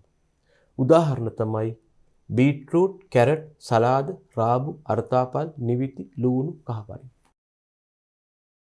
දැන් ශාකවල පුෂ්පීකරණය උත්තේජනය වීමට යම් දිනක ලැබෙන ආලෝක කාලය මත ශාක දිගු දින ශාක වෙන්න පුළුවන්. එහෙම නැත්නම් කෙටි දින ශාක වෙන්න පුළුවන්. තව කට්ටියක් තියෙනවා දින උදාසීන ශාක. මේවට අපි කියනවා ප්‍රභා අසංවේදී ශාක කියලා. මේවට සමහරු කියනවා day neutral plants කියලා.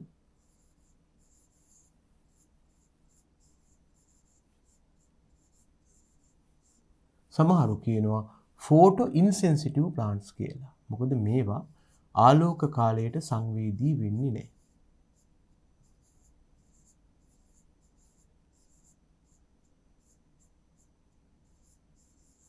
මෙන්න මේ විදිහට යම් ශාකයක පුෂ්පීකරණය උත්තේජනය වීමට යම් දිනක් තුළ ලැබිය යුතු ආලෝක කාලය නැත්නම් ආලෝක අවදි කාලයේ බලපාන්නේ නැති ශාකවලට අපි කියනවා ප්‍රභා අවදි අසංවේදී ශාක නැත්නම් ප්‍රභා අසංවේදී ශාක කියලා. මේවායේ ලක්ෂණය තමයි කවර ආලෝක කාලයක් යටතේ වුණත් තම පුෂ්පීකරණය උත්තේජනය කරගන්න පුළුවන්. ඒ නිසා අපි කියනවා දින උදාසීන ශාක නැත්නම් ප්‍රභා අසංවේදී ශාක අපි කියනවා තම පුෂ්පීකරණය උත්තේජනය වීමට තම පුෂ්පීකරණය උත්තේජ වීමට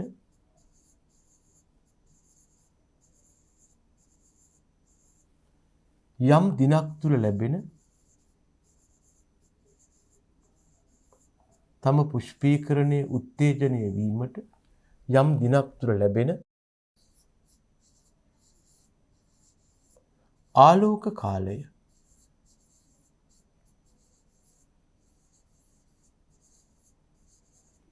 වැදගත් නොවන ශාකයි.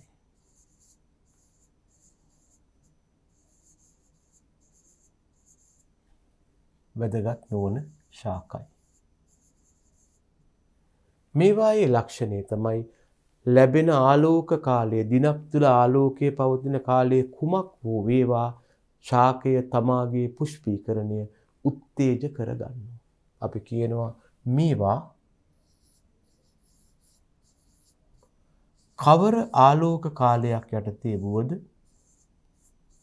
ආලෝක කාලයෙන් නිදහස් මේවායේ පුෂ්පීකරණය මේවා කවර ආලෝක කාලයක් යටතේ වුවද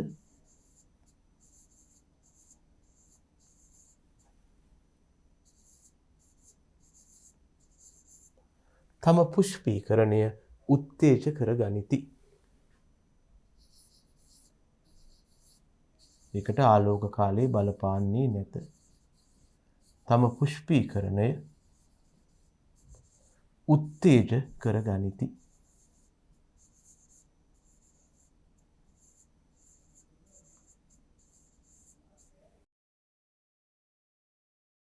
උදාහරණ තමයි නව වී ප්‍රභේදය. ඒ කියන්නේ අලුතින් වගා කරන වී වර්ග තියෙන BG වර්ග ආදී වශයෙන්.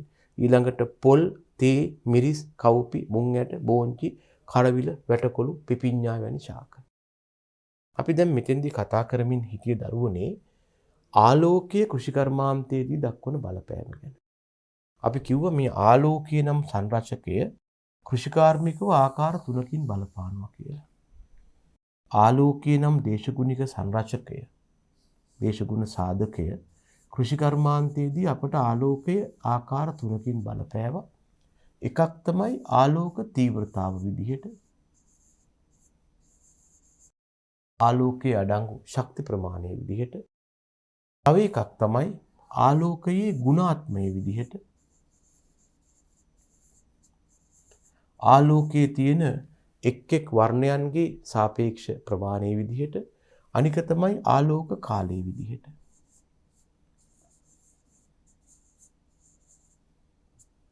දැන් අපි කතා කළ ආලෝක තීව්‍රතාව කියන්නේ ආලෝකයේ අඩංගු ශක්තිය ප්‍රමාණය නැත්නම් අවුවේ සැරගතිය. මේක ඉතින් විවිධාකාර කෘෂිකාර්මික ක්‍රියාවන්ට බලපෑම. ශාකවල වර්ධනයේට, වර්ණක සංශ්ලේෂණයට, ප්‍රභා සංශ්ලේෂණයට, උත්ස්වේදනයට, ශ්වසනයට, ආකන්දේවත් අලහට ගන්න, පුෂ්පීකරණය වෙන්න ආදී වශයෙන් බලපෑම. ඊළඟට ගුණාත්මය ගැන කතා කළා ආලෝකයේ පවතින වර්ණයන් ගැන. මේවා බලපෑවා රතු වර්ණය එක විදිහකට, කොළ වර්ණය තව විදිහකට, නිල් වර්ණය තව විදිහකට, කහ වර්ණය තව විදිහකට බලපෑවා. ඊළඟට කතා කළා ආලෝක කාලය. ඒ වගේම අපි කිව්වා ආලෝක තීව්‍රතාවය යටතේ විශේෂයෙන්ම ප්‍රභා සංශ්ලේෂණය දක්වන බලපෑම යටතේ සෙවණ ප්‍රිය, ආලෝක ප්‍රිය කියන සංසිද්ධිය ආවා. අපි කතා කළ ආලෝක කාලය ගැන. අපි ආලෝක කාලය කිව්වේ යම් සලකා බලන දිනක ආලෝකයේ සහිත කාල පරාසය මේක ප්‍රධාන වශයෙන් ශාකවලට බලපෑවේ තම පුෂ්පීකරණයෙහිවත් මල් පිපීම උත්තේජනය වීමටයි. තම පුෂ්පීකරණයෙහිවත් මල් පිපීම උත්තේජනය වීමට ආලෝක කාලයේ දක්වන බලපෑම යටතේ සමහර ශාකවල ආලෝක කාලය වැඩිපුර තිබුණොත් තමයි ශාක පුෂ්පීකරණය වෙන්නේ. ඒවා දිගුදින ශාක වුණා. සමහර ශාකවල ආලෝක කාලය අඩු වුණොත් තමයි පුෂ්පීකරණය උත්තේජනය වෙන්නේ. ඒවා කෙටි දින ශාක වුණා. හැබැයි දිවා කාලයේදී වැඩි වෙනකොට රාත්‍රී කාලයේදී අඩු වෙනවා. රාත්‍රී කාලයේදී වැඩි වෙනකොට දිවා කාලයේදී අඩු වෙනවා. එතකොට මේ විදිහට ශාකවල පුෂ්පීකරණය උත්තේජනය වෙන්න සමහර ඒවට වැඩි ආලෝක කාලයක්, සමහර ඒවට අඩු ආලෝක කාලයක් බලපානවා. ඒවට අපි කියනවා දිගු දින ශාක හා කෙටි දින ශාක කියලා. සමහර ශාක වලට ආලෝක කාලය බලපාන්නේ නැහැ. ඒවට අපි කියනවා ප්‍රභා අසංවේදී හේවත් ෆෝටෝ ඉන්සෙන්සිටිව් ප්ලාන්ට්ස් කියලා. ඒ විදිහට අපිට ශාක වර්ග කරන්න පුළුවන්. දැන් අපි මේ දක්වා කතා කළේ ශාකවල පුෂ්පීකරණයට විශේෂයෙන්ම දවසේ ආලෝකය ලැබෙන කාලය දායක වන ආකාරය. ඊට පස්සේ අපේ ඊළඟ කොටස වෙන්නේ කොහොමද මේ පුෂ්පීකරණයට බලපාන කායික විද්‍යාත්මක යාන්ත්‍රණය අපි එහෙනම් ඒක ඊළඟ කොටස යටතේ කතා කරමු.